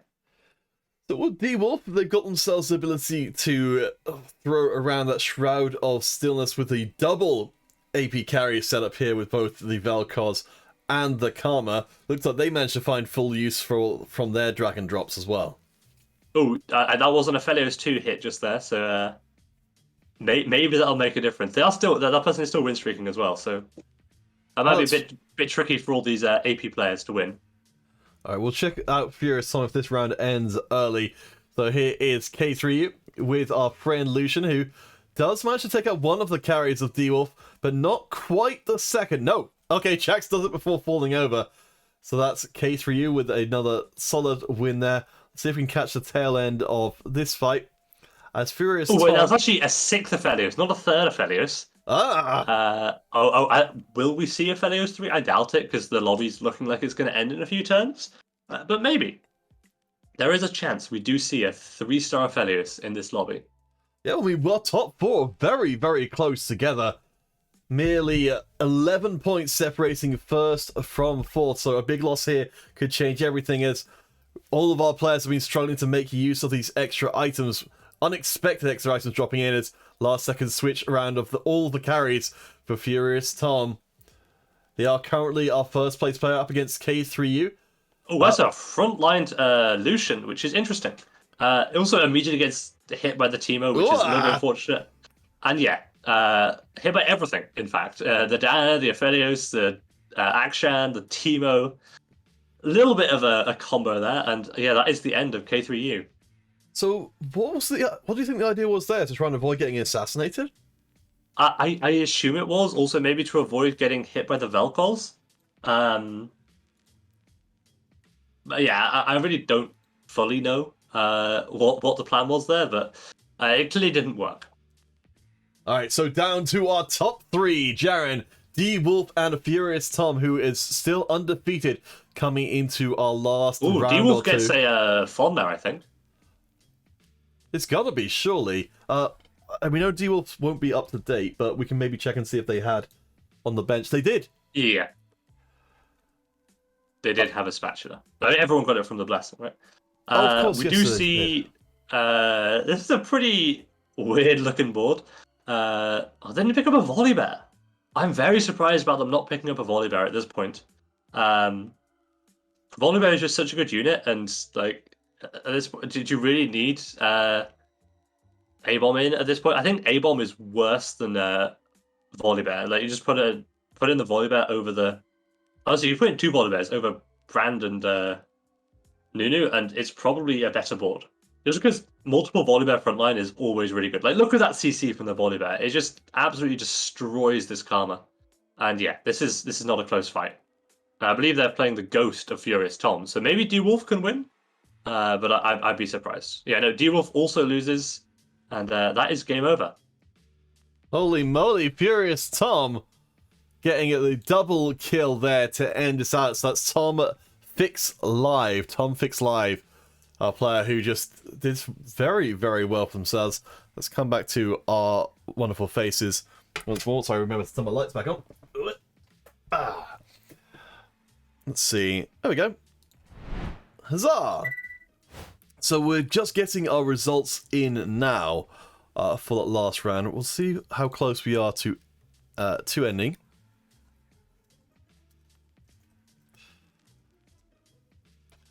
Well, probably not that far away, because that match went to 6-4, so that's pretty long. Oh, actually no, it does look like that's going to be not. We've got 4 lobbies today, so that's what's kind of throwing me off. So Furious Tom winning out that last one, so you can see. Oh, we would have been able to see on screen. The Try 2 PvP winning out the previous one. It actually looks like in one of our other lobbies, it was very, very heavily AD carry focused, with the top 2 players running Aphelios carry, the 3rd place player running Draven carry, and Korn19 in 4th place running Akshan carry.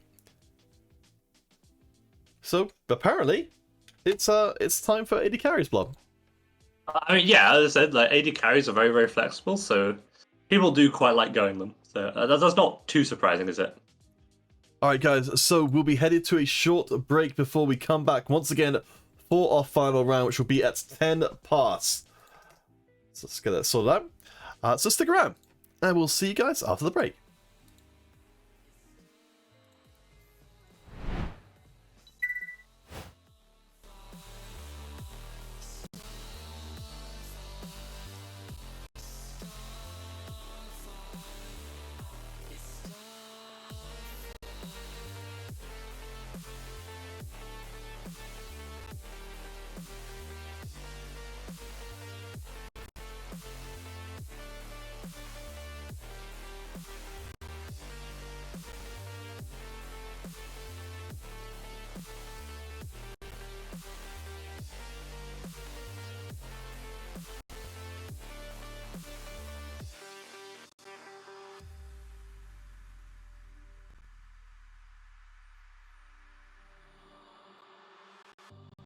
On this journey we will find our souls begin to intertwine. Your heart of gold so pure, divine, and I lost myself within the fire, breaking free from my desire. A heart of gold forged to inspire. It's Starfire.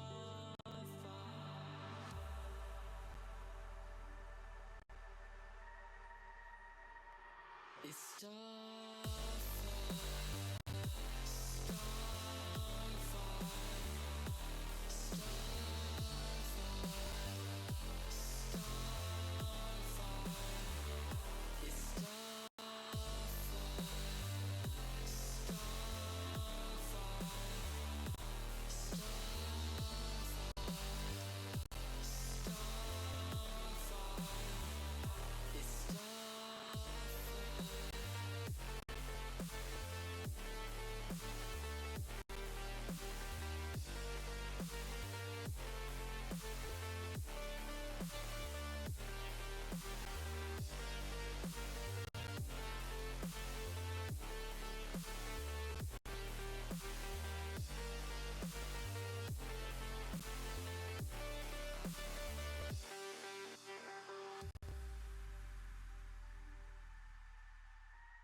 It's another day, eyes on my display. You say we need a change, and I feel that you mean it. You mean it.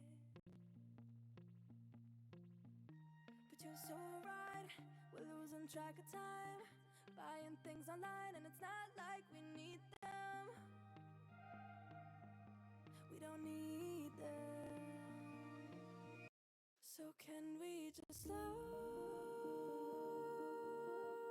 down? The only thing I'll do is lay here next to you. We need to slow down.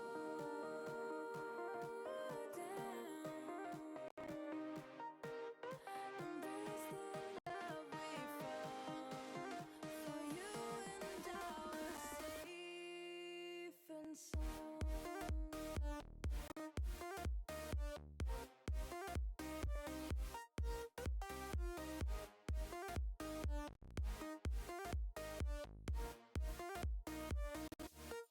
And we just slow down.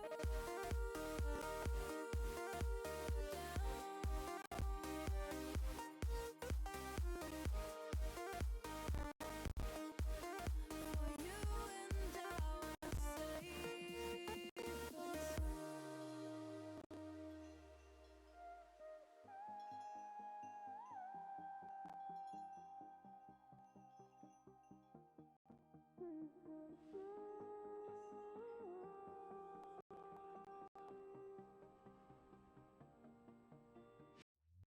We were on the run, rocking around the clock. Now all we need is right here in front of us. In front of us. So can we just slow down?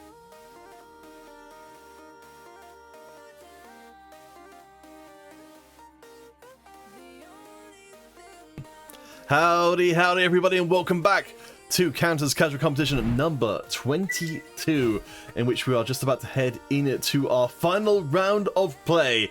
My name is Canafit, joined by Improbable Blob. Blob, what do you reckon of what we've seen so far? It seems fairly standard. This is definitely because this is the Worlds patch, things are fairly normalized by now.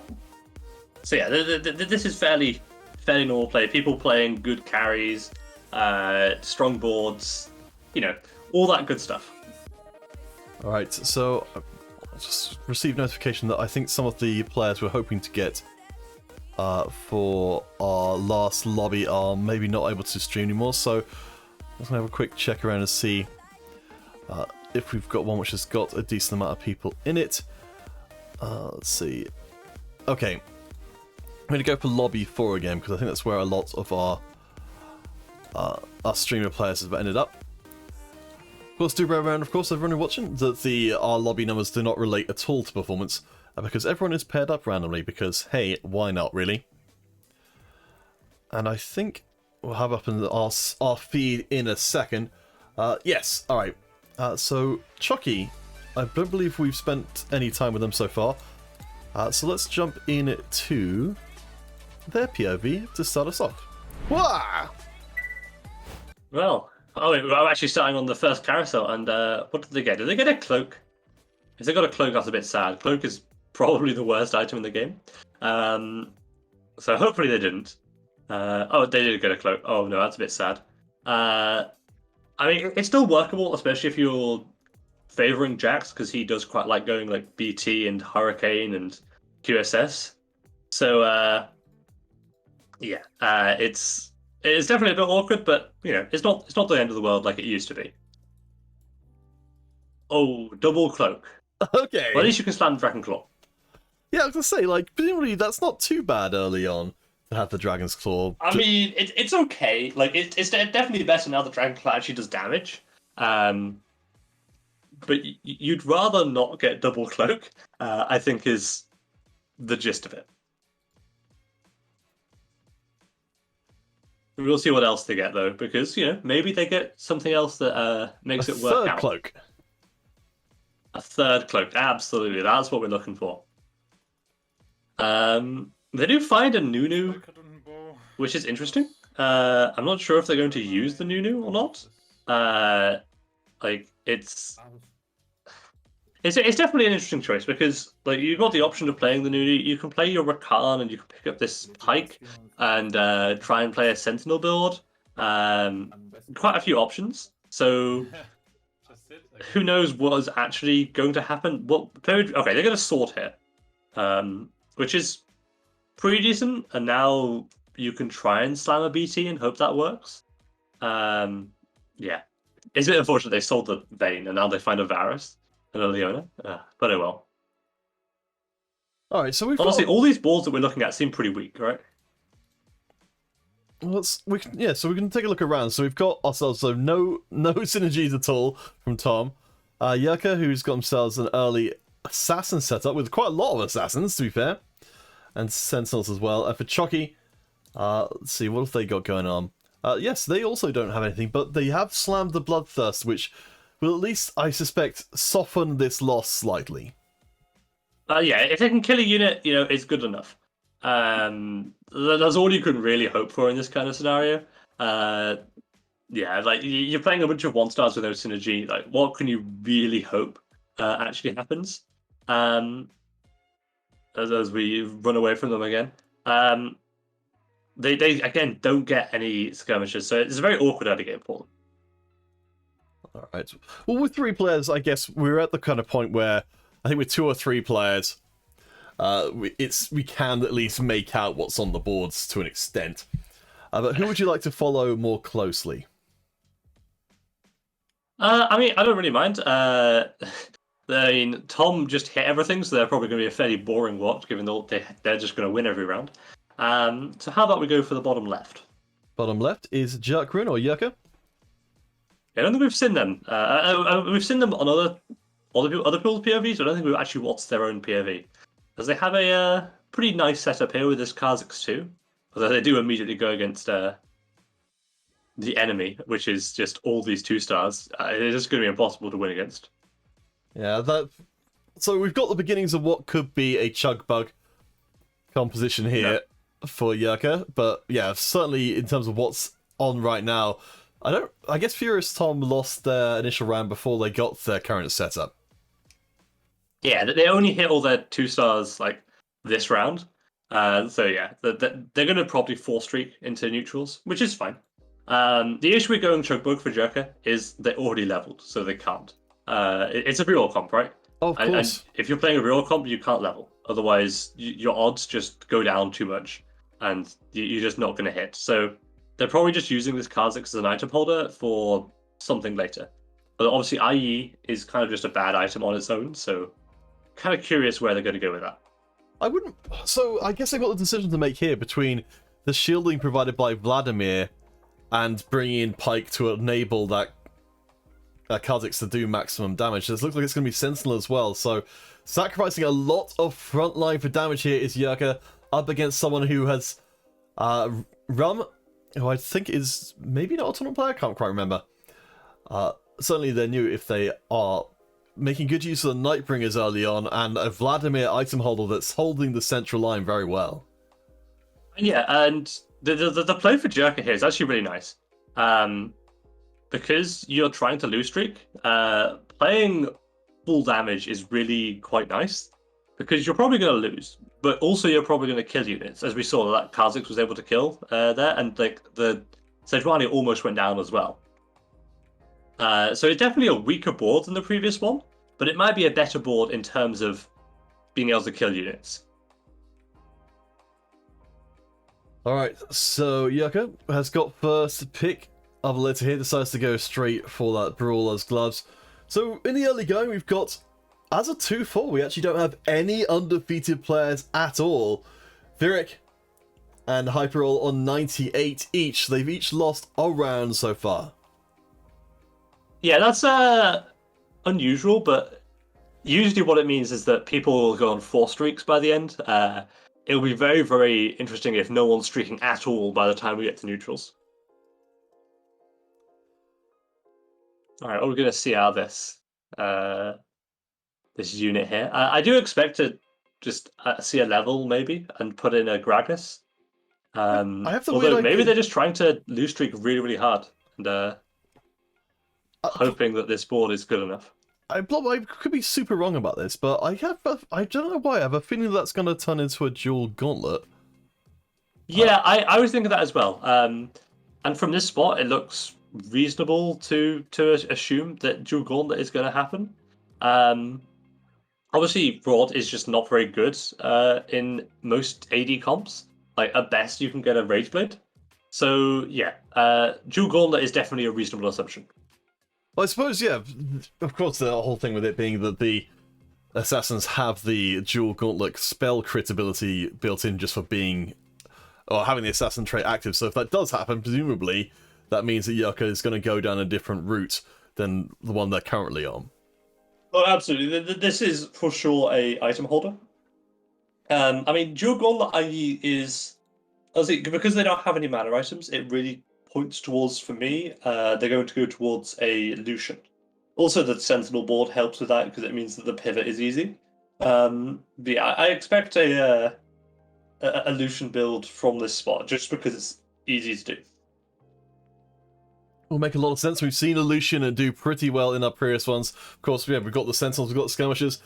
There's a little bit of an umming and ahhing about whether or not to have that Dawnbringer in to give the Kha'Zix that bit of extra resilience. Certainly, they are the main damage source right now, so keeping them around does seem to be a high priority as they're up now against Virik, who's going for Hellions, it looks like, at least for the time being. I mean, yeah, Hellions pretty decent early. They're not probably as strong as this Kha'Zix is, but they're still decent, and it's not a bad loss for them. I'm assuming it's Ooh. yeah. Okay, that was significantly closer than I thought it would be. Hellions do that sometimes, where the Doppel Hellion can sometimes clutch out rounds, but it's close enough, and Jerke does get a 2-streak into neutrals, which is always good. Yeah, I mean, that's the thing there. I kind of feel like if Kha'Zix hadn't ended up standing between the Hellions, therefore isolating each of them himself, that could have gone poorly for Yucca. But irrespective, they come out of this with a small burgeoning win streak. But Chush and Furious Tomfix, they both are win streaking right now, and I think we will be able to actually check out exactly what Tomfix is up to. And also Shush, I believe. I think they're the other POV. Oh, are they? In which case, yes. I think that's them. Yes, Yeah, so there we go. they're actually number one in the lobby. Ooh, a double shot. They don't care about it, but it was there. Ooh, okay. Something that people have talked about a lot recently is dropping Tome off of Crunks. And it's considered a massive high roll, obviously, because you just get a free spatula item that typically works well in your comp. I wouldn't be surprised to see them just pop it now, because there's a reasonable chance you get Ranger from this. And if you can just level and get 3 Ranger... Yeah, see, there's a Ranger spat. Obviously, they take it immediately, because why wouldn't you? You can just level and throw in this Vein 2, and then this board is just insane. Like, 4 Ranger at this stage of the game, like, Ranger Lux is honestly really, really good, so... Yeah, I'd be surprised to see this lose anytime soon. Well, it's going to be up Well, I might against have to top eat my words. competition. Yeah, rank 2 hyper roll. They've got a interesting setup here for the Nunu, where it's mostly more offensive. I guess the big thing LeChush is missing with these 4 ranges is a strong front line. It's going to be a little tight, but that Nunu has remained undefeated, or rather mostly untouched, so should be able to chow down on the remainder. It's pretty close. Ranger Lux, as you said, is doing some good work on the back line, but I think she's going to be the last woman standing here. As, yeah, Nunu... Yeah, this Nunu is just too much, yeah. As you said, they just don't have enough frontline. I thought this was going to be a really strong build. Okay, now it's going to be really strong. They've actually got the Varus too. So, yeah. If they'd got this last turn, they would have kept up their streak and it would have been great, but that's life, isn't it? So for Choshe, they've got a decision point of potentially throwing it in a Gargoyle's Stone Plate to try and reinforce that front line, but I wonder if even with that, with this 1-star front line, if Shush is going to be winning any rounds for a while. I think slamming the Gargoyle Stone Plate is very reasonable here. I wouldn't criticize it at all. Mostly because you've got this rod on your Varus, and because you slammed Ranger Spat, you're going for Rageblade. Like, there is no question you're going for Rageblade here. So I think slamming the Gargoyle Stoneplate is good because, like, you want to slam as many items as possible. Having these components on your bench is just bad. So yeah, I mean, they still won the round, so it's fine. But yeah, I definitely agree that they should slam Stoneplate. Well, I guess the disadvantage of winning that last round, it suddenly occurred to me that, if we are looking at a situation where Josh really needs to get a hold of that Quincy's, they're actually pretty high up the scoreboard with this next round being the carousel if they want to get an offensive item like the bow. Yeah, absolutely. It's always a bit tricky. Luckily, bow, I don't think it's as contested as sword is. So you might get lucky. Also, it's stage 3 carousel, so you might just get bullied by Mortdog and not have a single bow in the carousel.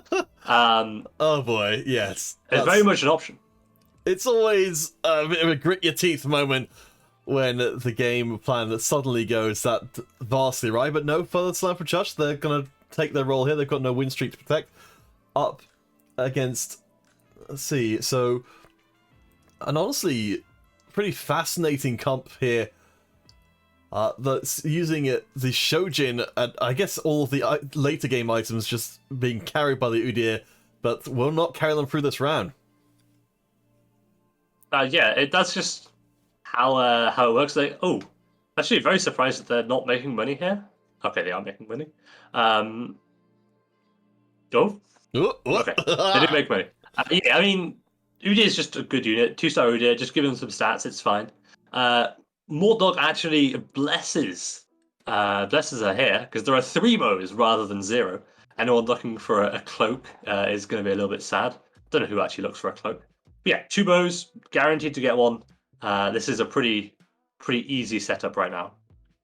Even gets the more expensive unit with the bow as well, so great times at Ranger High to be able to push through a strong performance here. I'll just see actually if I think we have got, yes, we've got updated results as of round 2. So we can fill you guys in as to how some of these folks are doing. So Furious Tom, who's in this game, is currently top of the standings with 15 points. No one else has been able to manage that. Yeah, first, second, very, very impressive. I was saying her because she just slammed Cloak on the Varus, and this is something I criticized earlier. But it's even worse in this scenario because the Varus is your carry. You're about to come up on the Radiant item round, and like if you get a Deathblade or a Giant Slayer or any other good offensive item you want to put on this Varus, you can't because you decided that you'd rather a Cloak. Yeah, that does seem a very strange time to be doing that. I mean, it does at least, I guess, push the power of the Varus in the very immediate to keep that win streak going, but up against I mean, it doesn't even push it that much, right? Because it's just a Cloak. Let's see. So, if there's any... Okay, luckily they didn't find anything that good. I do wonder, though, with that Cloak there, if they actually had it in mind that they wanted to have a Runan's Hurricane, and now, ironically, they see themselves with a Radiant Runan's Hurricane in the armory. And yeah, that's a little bit unfortunate. It's not the best item unless you get Akshan, so I wouldn't expect them to take it. The Dragon's Will and the Stoneplate would be the ones I would expect. Okay, well, apparently not. They do end up finding the Galio, though, who is premier tank, right? Oh yeah, I mean, you stack up that boy as high as he can go with all the tankiness in the world. It's just a bit unfortunate for Chush. They don't have that much tankiness as they now come up against Virik, who has got himself some pretty heavy damage units with Lucian, the Cannoneers, forming the core of Virik's damage setup. Yeah, I mean, those are some pretty good items on the Lucian, the Deathblade especially. I don't think it'll be enough to counter these ranges, as we can see.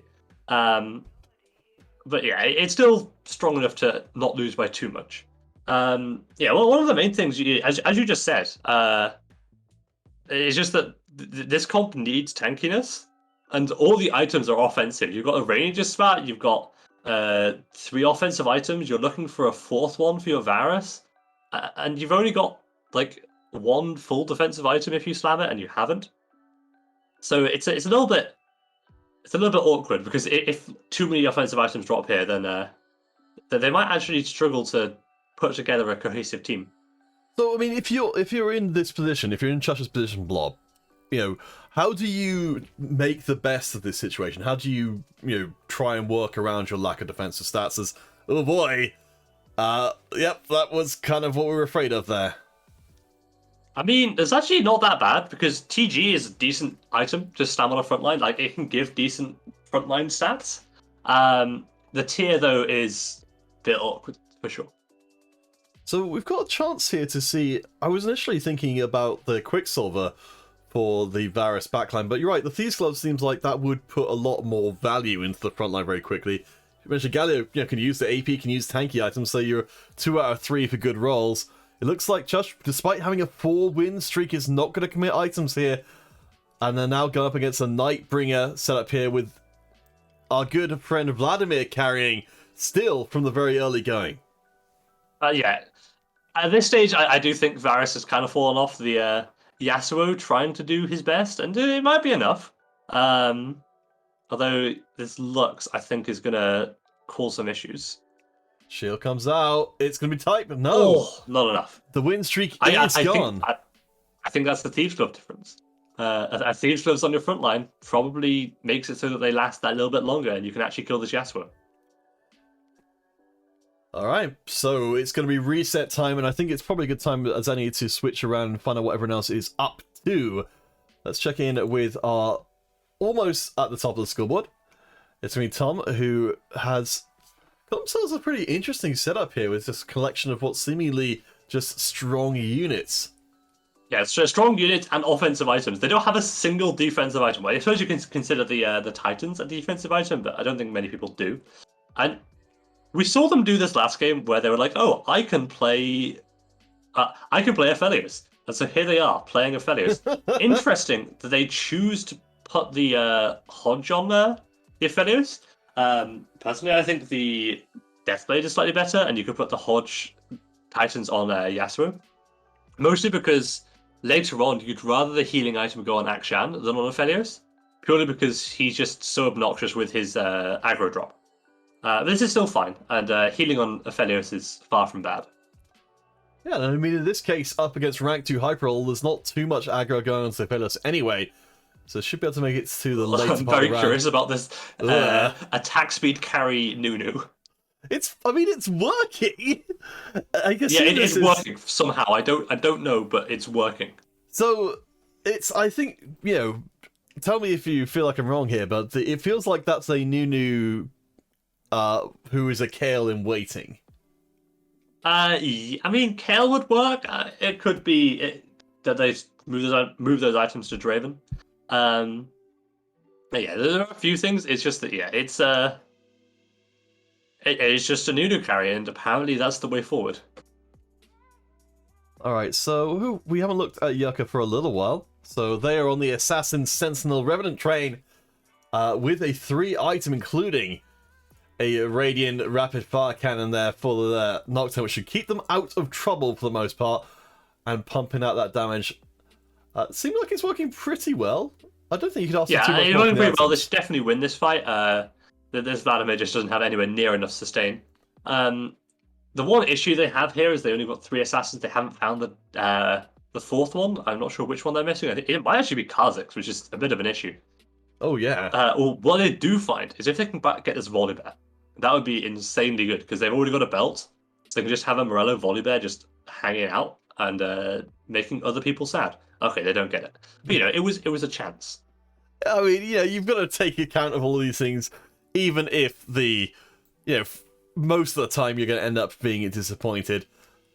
I think what's that sword being picked up there? Yeah, I think they're going to go for a Zeke's Herald, just stacking this attack speed on this Nocturne, going down this route, which I think is definitely the correct path.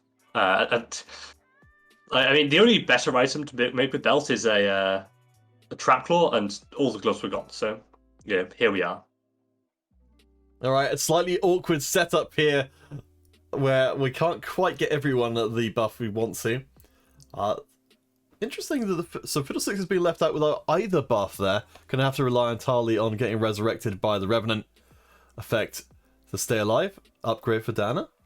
In a pretty good spot. Yeah, actually still no Kha'Zix. You can see they're running a random extra 1-star Nocturne there, which is a little bit unfortunate. However, like they are healthy and rich enough that I don't think it's that bad, and they can always just level 8 and find a Viego instead. So I think they're going to be fine here. So Furious Tom definitely not positioning against the Nocturne. Got absolutely rinsed with their backline carry getting immediately deleted, but let's take a larger view for a second to check in on everything that's going here. So Rum and Coco down at the bottom there, along with Virik in the 30s and 20s. Then we take the big leap up. Eugenius and a rank 2 Hyper Roll, very much middling, around 40s. Then the big leap up for our top 3, with Chush up at a clean 20 points ahead of everyone else. Let's see what they are up to, because they are doing pretty freaking well.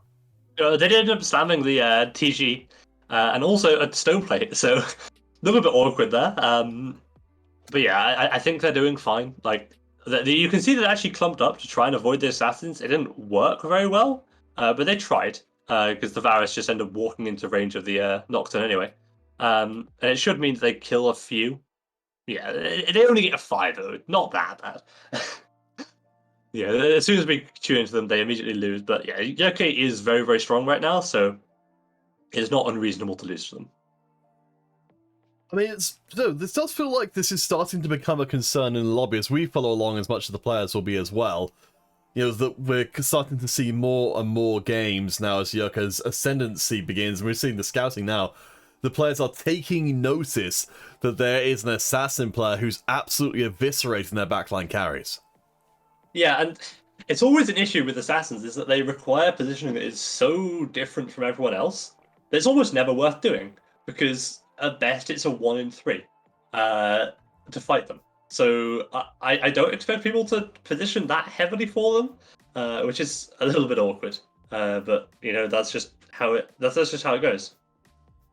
So we've got our final single item coming in here for Chush, and it's not going to pair well with that Varus and that cloak, which of course we were worried about from before, but fortunately it won't be an issue, as they will get swapped out for the Aphelios.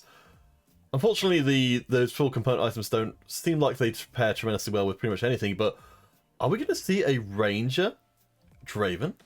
I think we're going to see Ranger Draven. And interestingly, I really want to see Archangel's Aphelios. Purely because he has a huge amount of mana, so it's actually not that bad. Okay, we're not going to see it. They just go for the Hurricane on him, which is fine, but it's not quite as spicy as the Archangel's Aphelios is. Unfortunately, they are against a fellow Aphelios who does just one-shot their entire team.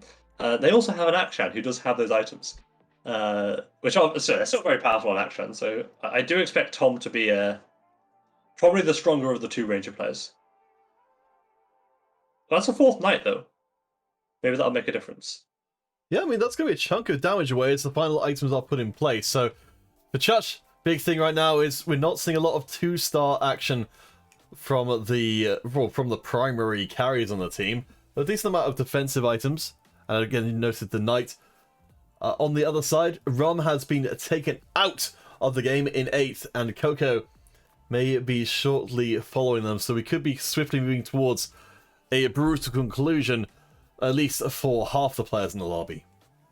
Yeah, for those at the bottom, it's a race to survive. But people at the top, people like Yerka, people like Tom, yeah, they're fine. they don't have to worry about any of this. All right, so rank 2 Hyper Roll. Let's see what they've got for us here. So it looks like Forgotten and a Draven. So it looks like, yeah, it wasn't a KL waiting room. In fact, it was a Draven. So 2 defensive items, just a single Gwynsu's, relying on that Forgotten stats to put out the damage. And yeah, it just doesn't seem to be enough to get through these Knights. It's just, I mean, even though it's only Aphelios 1 on the other side, he doesn't do very much damage. I just don't think it's just... Well, actually, maybe. This Draven is healing up quite well. I might have spoken too soon. Yeah, the Aphelios ult got avoided there because of the Guardian Angel. So it's by the smallest of margins, but rank 2 Hyper Roll makes it through there. And hey, Yeah, lives to puts it fight down. another day. And now we're sat here, 50 gold, 3 loss streak. It might be time to try and roll down and hit Aphelios too. I know someone else is playing it, but yeah, it's a little bit tricky to not upgrade your board. So Well, that's a what- lot of 3 stars we saw. So, from Blob, Pirate. one thing you never do is tell people if the Twitch chat is flaming them.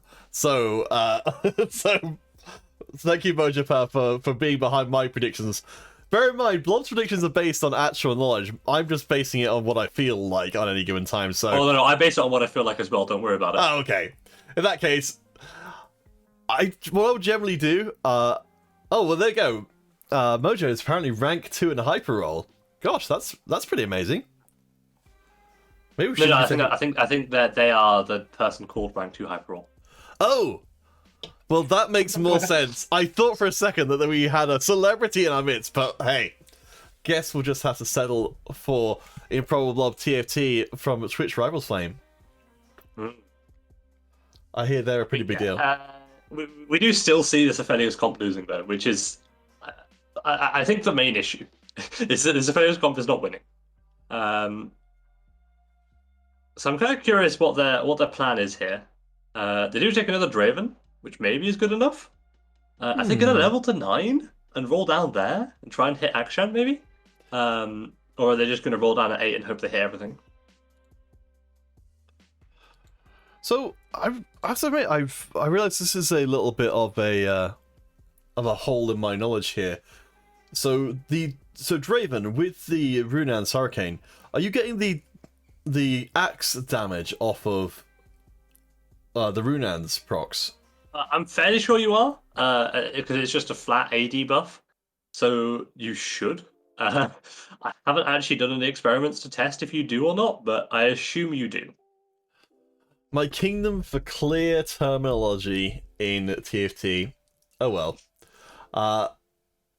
Yuji has got themselves a nice setup here with a very powerful backline Lucian, who, unfortunately for them, is going to get CC for a little bit of this. The Akshan on the backline of Chush is also going to get blown up as well, but I think in this damage versus damage encounter, Eugenius just has that little bit more. Yeah, as I said earlier, 4 Knights versus Lucian is not a guaranteed thing. Because Lucian can tech into that full damage with the IE, the Hodge, and the Jeweled Gauntlet. Like, unless you have a Bramble Vest, you're gonna really struggle to actually like defend against that. And there is no Bramble Vest on this board. Oh, getting confirmation from Mojo. Apparently they only rank 10 in Hyper Roll, but hey, that's still pretty good. Only rank 10, yeah, not good enough, is it? Come back when you live up to your name. It's like your parents calling you president or something. It's always hard to live up to that self-imposed moniker in this case.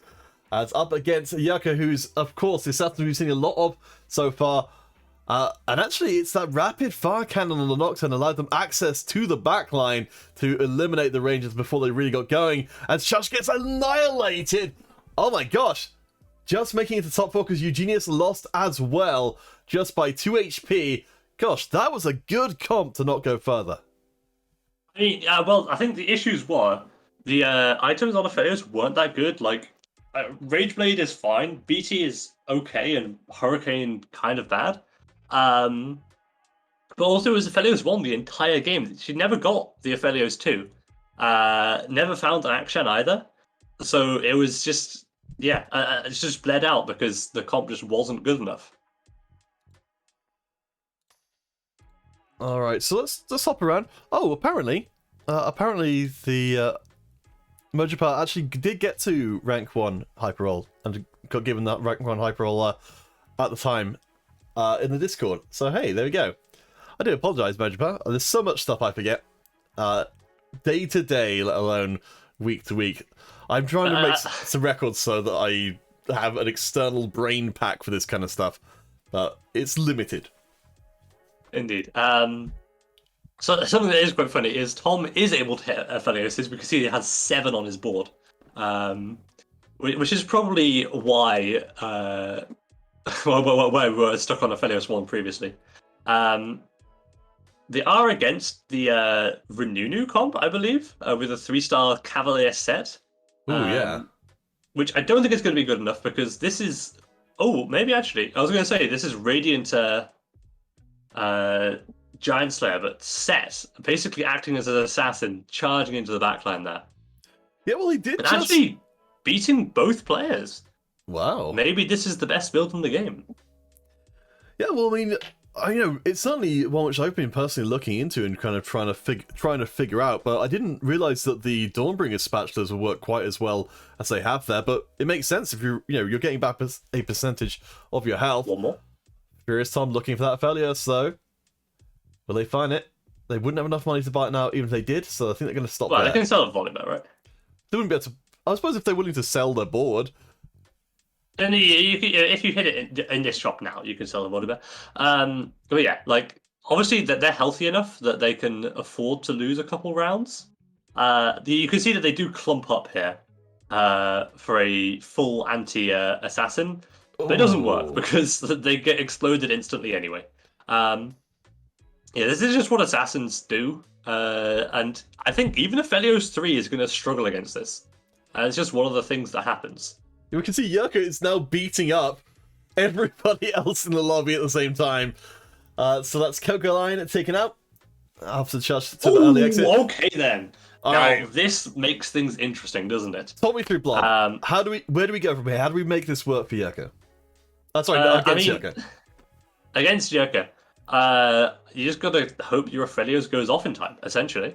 I think moving the Aphelios up is kind of scary. Like having the Fiddlesticks where Volibear is probably fine because he's slightly tankier with his higher HP. But maybe this will be enough. I mean, The one thing you've really got to hope doesn't happen is Viego stealing your unit. That would be really bad. All right, we'll keep our eye on Volibear Viego. got his spell off. I think it might be enough. Oh no, it's dead. Yeah, god damn it. And it's just over. I just don't see Aphelios never cast. where do you even go there when you've got to deal with Diana. Like, if you're on roughly the same side of the border as her, you're just toast because you get pulled Well, in. you just don't be on the same side as Diana, right? The thing is, because it's a 1v1, it wouldn't be unreasonable to throw Aphelios in the top right corner and have everything else at the last second, right? And have everything else be where it was. Because then the assassins are still stuck on those units, but Aphelios isn't. It isn't anywhere near the Diana. And maybe that's good enough. Like, it only works once, or if you can work out the positioning fully. But yeah, it is quite hard to position against assassins, but there are definitely things you can do. Alright, so I'm going to see if I can sneak in getting this this lobby stuff done. Is Chucky Chishani? I feel like they are. Let me have a quick check in our user archive. Yes, they are. Cool. So what I'm doing right now is putting in some of our final results. Eugenius was 5th rank and Varric. Okay, so that's that table done at least. That's lobby 4. So we have got a few more results to come in before we're done here today. Let's see. So we've got, so round 3 lobby 4 was the first to finish. So we'll have to wait a little bit longer before we do our final bits and pieces here. Oh, we're getting a question in the Discord. Anyone know what the counter to Chug Bug is? Play a decent comp. Wow! I mean, as a real answer, Trapclaw works very, very well. Because all of Kha'Zix's damage is from his spell. So if you just block that spell, then he doesn't do anything. He tends to jump in front of units, and he is quite squishy, so if you have a Lucian there, he will blast straight through. Akshan can run away from him, and it's fine. Obviously, anything with a Bramble Vest that is next to something else isn't going to die. That's essentially the gist of it. Okay, no, I think that's reasonable. So we're kind of in Tristana territory, I suppose, with, just letting their carry throw themselves into your backline and get instantly annihilated. Yeah, that's the plan. Let's see. So, before the last round came in, the Tom was up at the top, so it's a good time as any to reiterate our. Let's see, where are the tiebreakers? They're actually in the tournament rules. So the tiebreakers will be based on the amount of first place finishes, and then second place finishes. And if in some crazy world that doesn't also resolve who actually won, then it will be the last game play, which is not a great way to break a tie, but it's at least. Yeah, I've lost tiebreakers to that specific tiebreaker before. It sucks, but oh well. Yeah, there's not really that much you can do, especially if two people got the exact same placements. Like, what are you going to do about their tiebreaker? It's basically nothing. So Yeah, it's a shame, really. just don't get in a tiebreaker. That's the plan. I mean, to be fair, we are kind of baiting it a little bit here by having the score be, not as separated as it could be otherwise. It's just 8 for first rather than 10, which would normally create a little bit more separation between players. But hey, I mean, who cares, honestly? It's a little legend egg to the first place player. It just creates the legend egg is the biggest prize of all. And of course, the honor of your peers. I mean, I think from... so Skiller's letting us know that Lobby 3... Oh, wow. Let's actually see if we can get Skiller's POV, because apparently they've got Karma 3 going on. So that'd be pretty fun. Skiller 0904. Let's hop across there and see if they are live and if we can see what they're up to. So Well, they got a 5th, which is an improvement. They went 8-7-5, so if we played 10 more games, they'd win. But yeah, that is indeed a Karma 3. Also a Gwen 2 with pretty good items, so I'd be surprised to see this board lose. Oh, so sorry, I misunderstood. I thought Skiller had the Karma 3, but no, let's hop across and see. So it's actually Marshmelon who has that fabled unit. Yeah, also the Garen 2 now as well. I mean, honestly, even though this Draven's fairly strong, it's just not going to do anything. Like, this Karma is just going to be way too strong. Yeah, no, I like as well having the extra guarantee of the Guardian Angel in there, because, given enough time, Karma's going to win the game, so getting past the Guardian Angel seems impossible. Who else are they against right now? I don't know. It is effort, so that's something. Oh, yeah, the Gwen already assassinated the Draven, so like, there's just no carry left. And yeah, that's kind of just it. Alright, there we go. Who knew? Well, I mean, to be fair, Blob, you did come into today saying that it was all about the 3-star forecasts, and apparently... I mean, yeah. That's what you need. I mean, in all fairness, we did see a game where a 3-star forecast lost, so don't worry about it. I guess it's one of those things that maybe you need the 3-star forecasts to win, but it doesn't guarantee that you will win. Yeah, that's the way we'll frame it. That's the way we'll frame it. Alright, so that should mean we have another lobby coming in, and that's Skiller. Very appreciative of your comments, Blob. That's yes. our best. Ahem. Right, so let's get... hopefully they'll keep the results up there. No, they didn't. Okay. But that should mean we get a little bit closer to knowing what our final results are.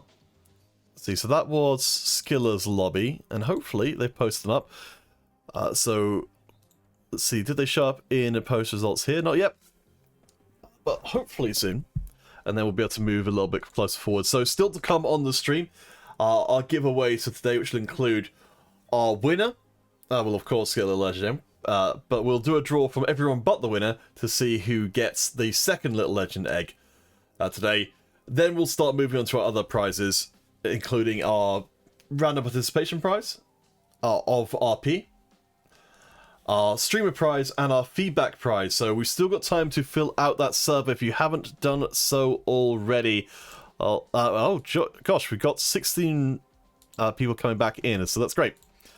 I'll just post it in the Discord again in case anyone hasn't done it already.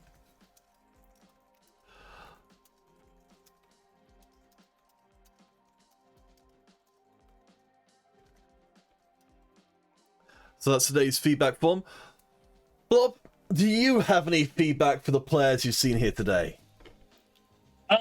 I mean, no, not really. Other than, you know, hit more 3-star forecasts. They're fun to cast. That's about it. That's about it.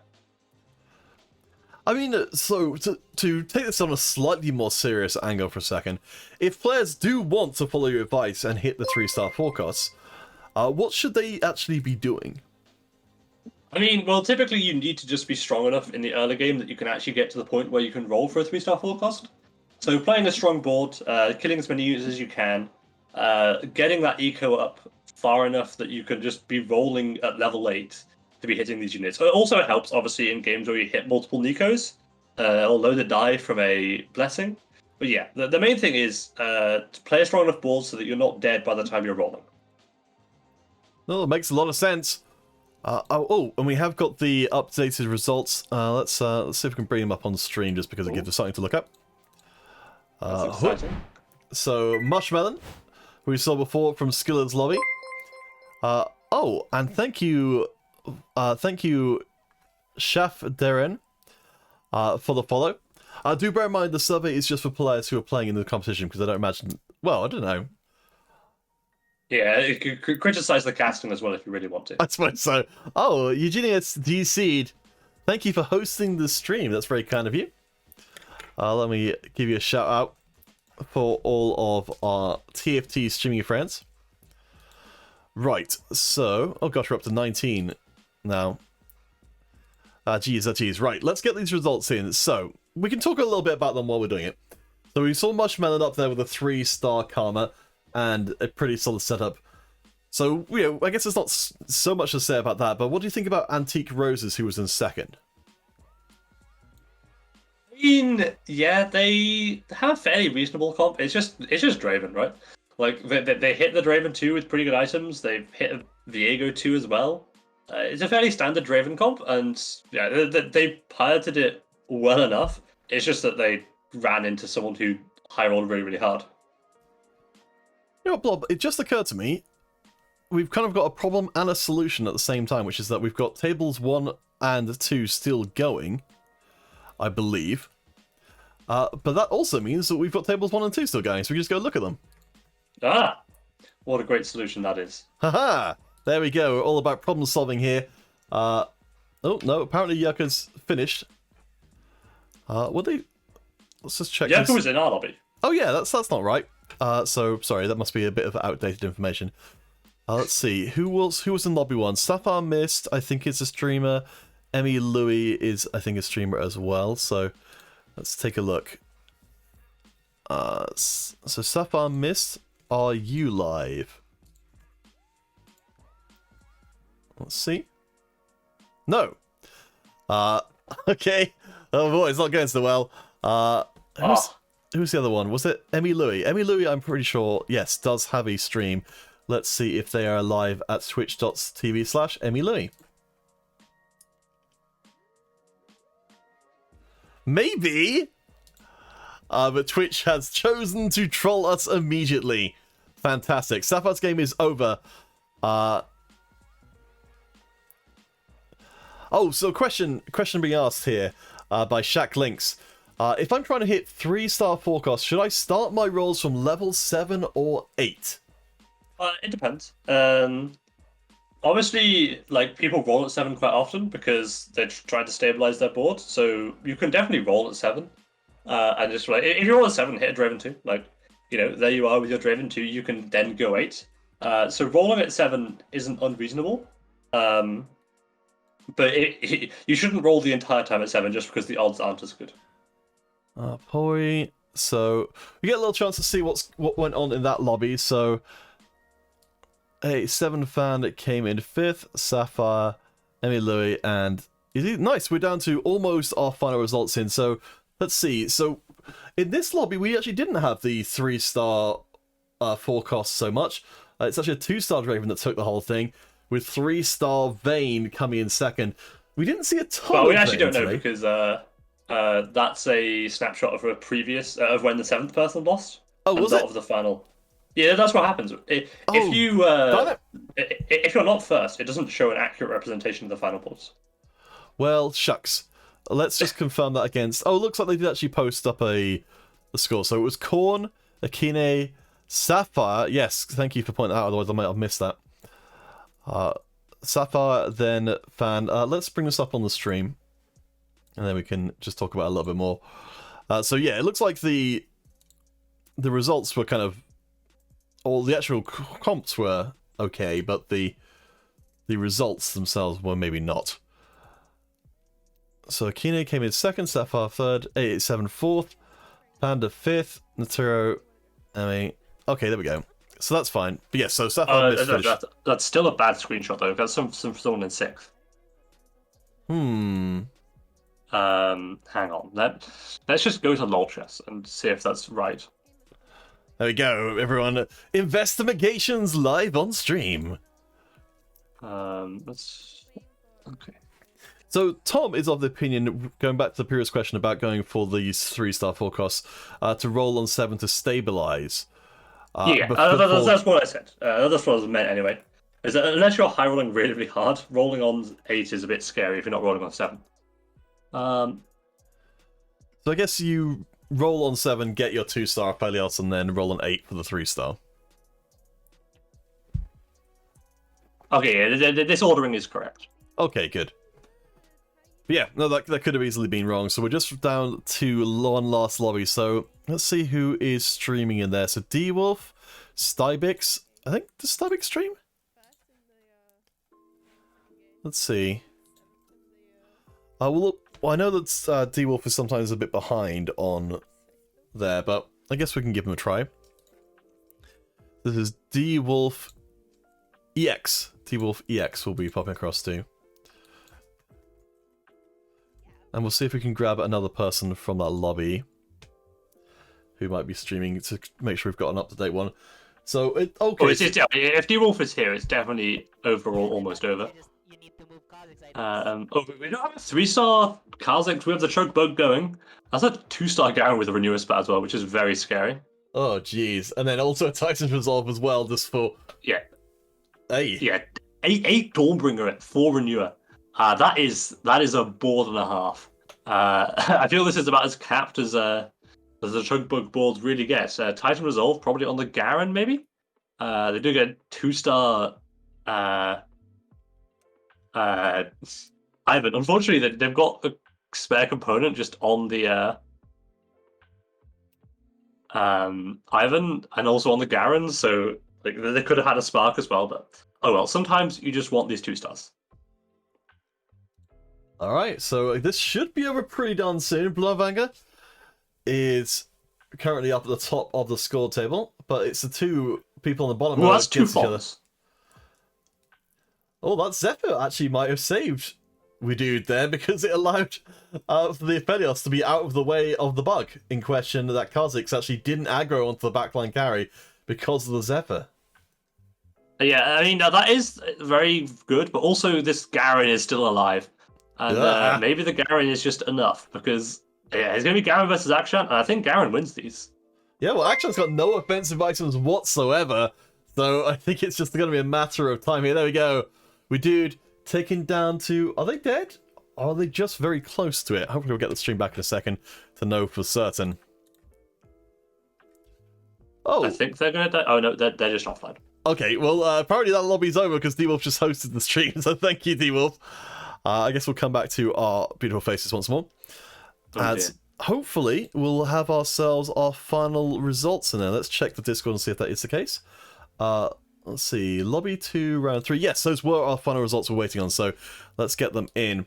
So Blauvinger winning the whole thing. Let's bring up on stream, because why not?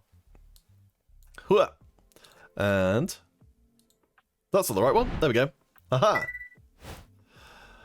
So we can see that it's actually a 3-star Tristana Kennen composition that won the whole darn thing. Yeah, apparently 3-star 2 costs are better than 3-star 1 costs, which is expected, I guess. But yeah, this is where we see that the Chugbo comp, it just isn't good enough to win all these late game fights. So yeah. 3-star Tristana with 4 Cannoneers, I believe that is. Putting in some good work there. Alright, so let's see. Stybix, then D-Legend. So these will be our final results from today. Minilinks and Bryce. And K3U was theoretically part of that lobby, but had to leave early, so we'll just put them in as 8th. Hopefully they don't mess up our standings too badly. Right, so with that done, we can finally announce our final standings. So I will do a shameless attempt to get everyone into my stream. Please come to twitch.tv/counterfeitcast. Final standings and a giveaway. Okay, let's make that a link because... Right, so our final standings will be, and let's bring them across on to the stream itself. Oops, I made a mess. Oh no, that didn't work very well at all. Let me see if I can fix that. Just a second. Okay, no, it's okay. It's on stream. It's on stream. No one saw anything. Ha ha ha ha. Right, so let's go all the way down to 31st. It's Bryce down there. With that's a lot of people. It's a lot of people, so we'll go through them pretty quick. So I don't know. I figure people just like how their names yelled on the stream. Oh wait, this is actually showing the wrong window. Let me just switch that across to here. There we go. So yes, Bryce down in 31st. D Underberg, K3U, and Skiller with 8 points each. Then we get... Oh yeah, this is gonna take a really long time, isn't it? Alright, let's just do our top 8 because otherwise we're gonna be here for ages. So in 8th place, tied for 8th place, is Emma DX, Dobit, and Corn19 with 17 points respectively. Mushmelon just sneaking above them with 18. And then we've got a 3-way tie for 4th between Try to PvP, Akine, and Antique Roses, still a great name. Then in 3rd, it's Jaren with 20. In 21 points, Blavinga in 2nd place. And Furious Tom, by a single point, takes the competition. So congratulations, Furious Tom. I'm going to tag you here to make sure. Wait, what's Tom's name on the... Is it just Tom Fix? There we go. Will be our winner. So, excellent stuff. Let's get some of these other giveaways done, because Blob... Oh boy, there's so many of them. The worst. The absolute worst. So, we're going to have our Wheel of Names is going to sort us out in this respect. So, we're going to have our players. I think that this is a good list of players from today.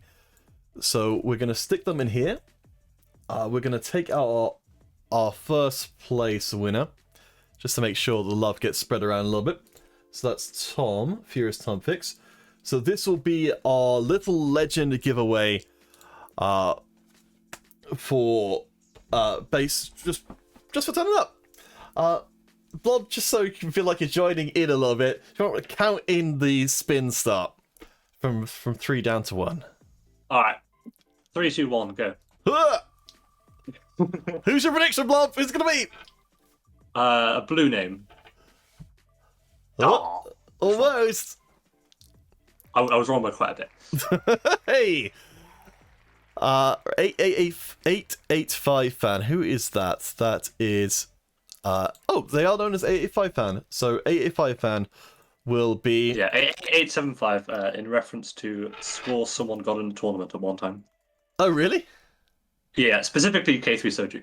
He got 8875 in a tournament and has been memed about it ever since. If you wanted to know what those numbers meant.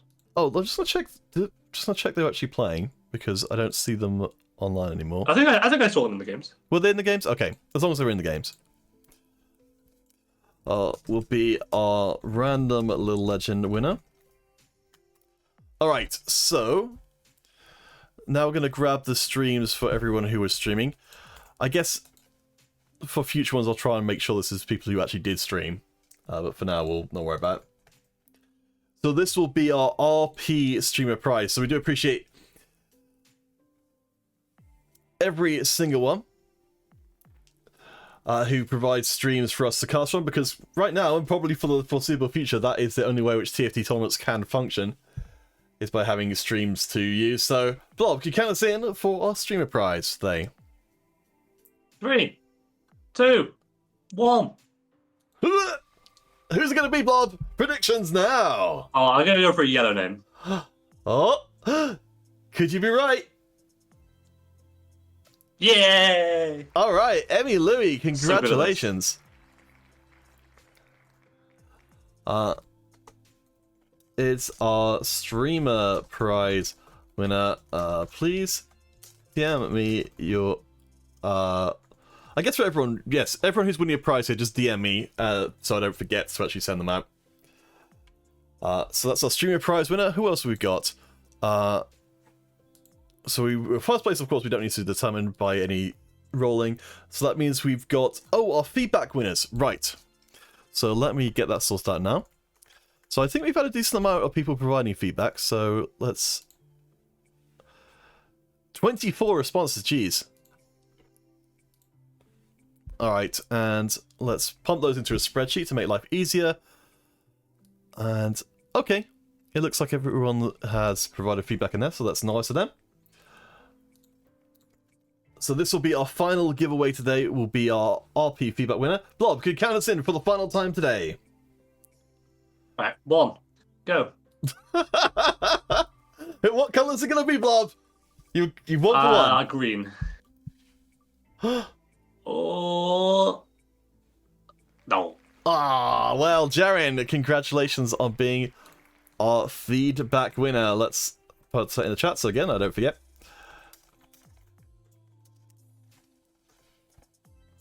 Okay, so that covers us for all our winners today. So again, thank you to Rix.gg for providing our RP pricing. We definitely would not be able to afford to do that if that wasn't the case. So please do go check them out. They support women and marginalized genders in the esports scene. It's a really, really amazing organization. Worked with them a bunch before. They are absolutely wonderful people. Rain, our admin for today, for the main part of the body, is also a Rix representative. So definitely do go and show them some love. Please do let them know on social media and things that you appreciate their support for the tournament. Because, hey, you know, who knows where we'd be otherwise. For now, though, Blob, who have we got that we can send our little lot towards? Any TFT streamers who are going right now? Not really that many at the moment. Mortdog probably doesn't need our help. Yeah, Moldog doesn't need our help for sure. I'm just trying to see the people who I follow who are smaller. A cup of KT is one of them. Got 25 viewers at the moment. I know you tend to rate people who are very small just to scare them, but you know, that's a person. That's what I'm looking for here. I'm kind of looking for people who are around sort of the 5 to 10 Yeah, viewers. that's the lowest person I'm following, so I've got no one else. Let's see. There's a few different ones. I mean, Emmy Louie's actually on 5 viewers right now. Emmy Louie, are you carrying on streaming TFT after this?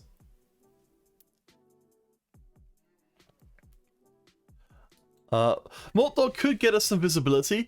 I don't know if he's going to even realize what's going on though. Like if we were streaming from a Twitch account called Casual Competition, then yes.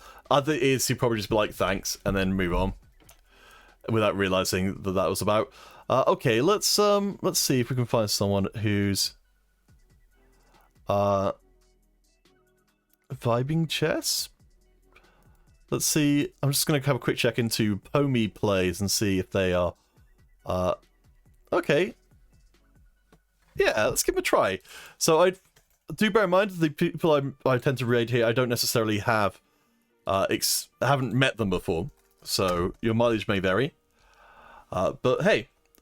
So our next competition, as it says on the bottom of the screen, will be in 2 weeks' time. So that's going to be on the 9th of October. So do please put it in your diaries for then. It's been lovely to have you all along. Blob, of course, as always, doing a fantastic job. Doing a very last second stepping in here on the commentary and doing an amazing job. So thank you again. And Rain, thank you as well. I think Skellig is asleep. So... thank you and pleasant stream, Skellig. Let's go check out Pomi Plays and see what they're like, and then perhaps see if we can lure them to a future competition as well. See you guys next time.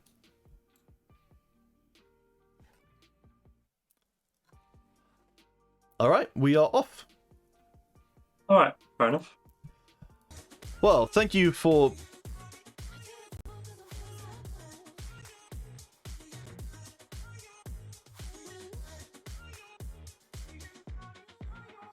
Cause you make me love my imperfections. Yeah. What's on the other side of inhibition? Ooh, I do cause I'm feeling so cool.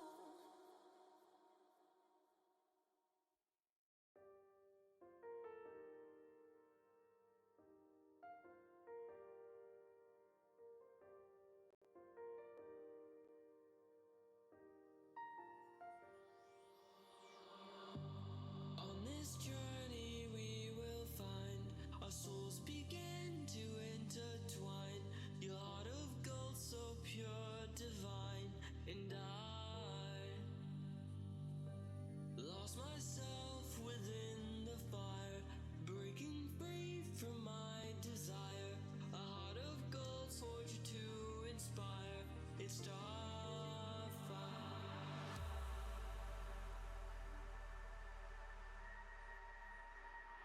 It's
on this journey we will find our souls begin to intertwine.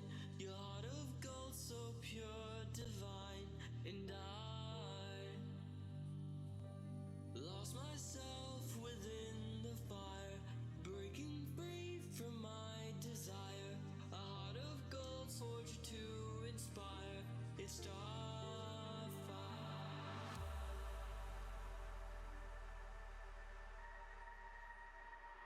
It's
Waste another day, eyes on my display. You say we need a change, and I feel that you mean it. You mean it.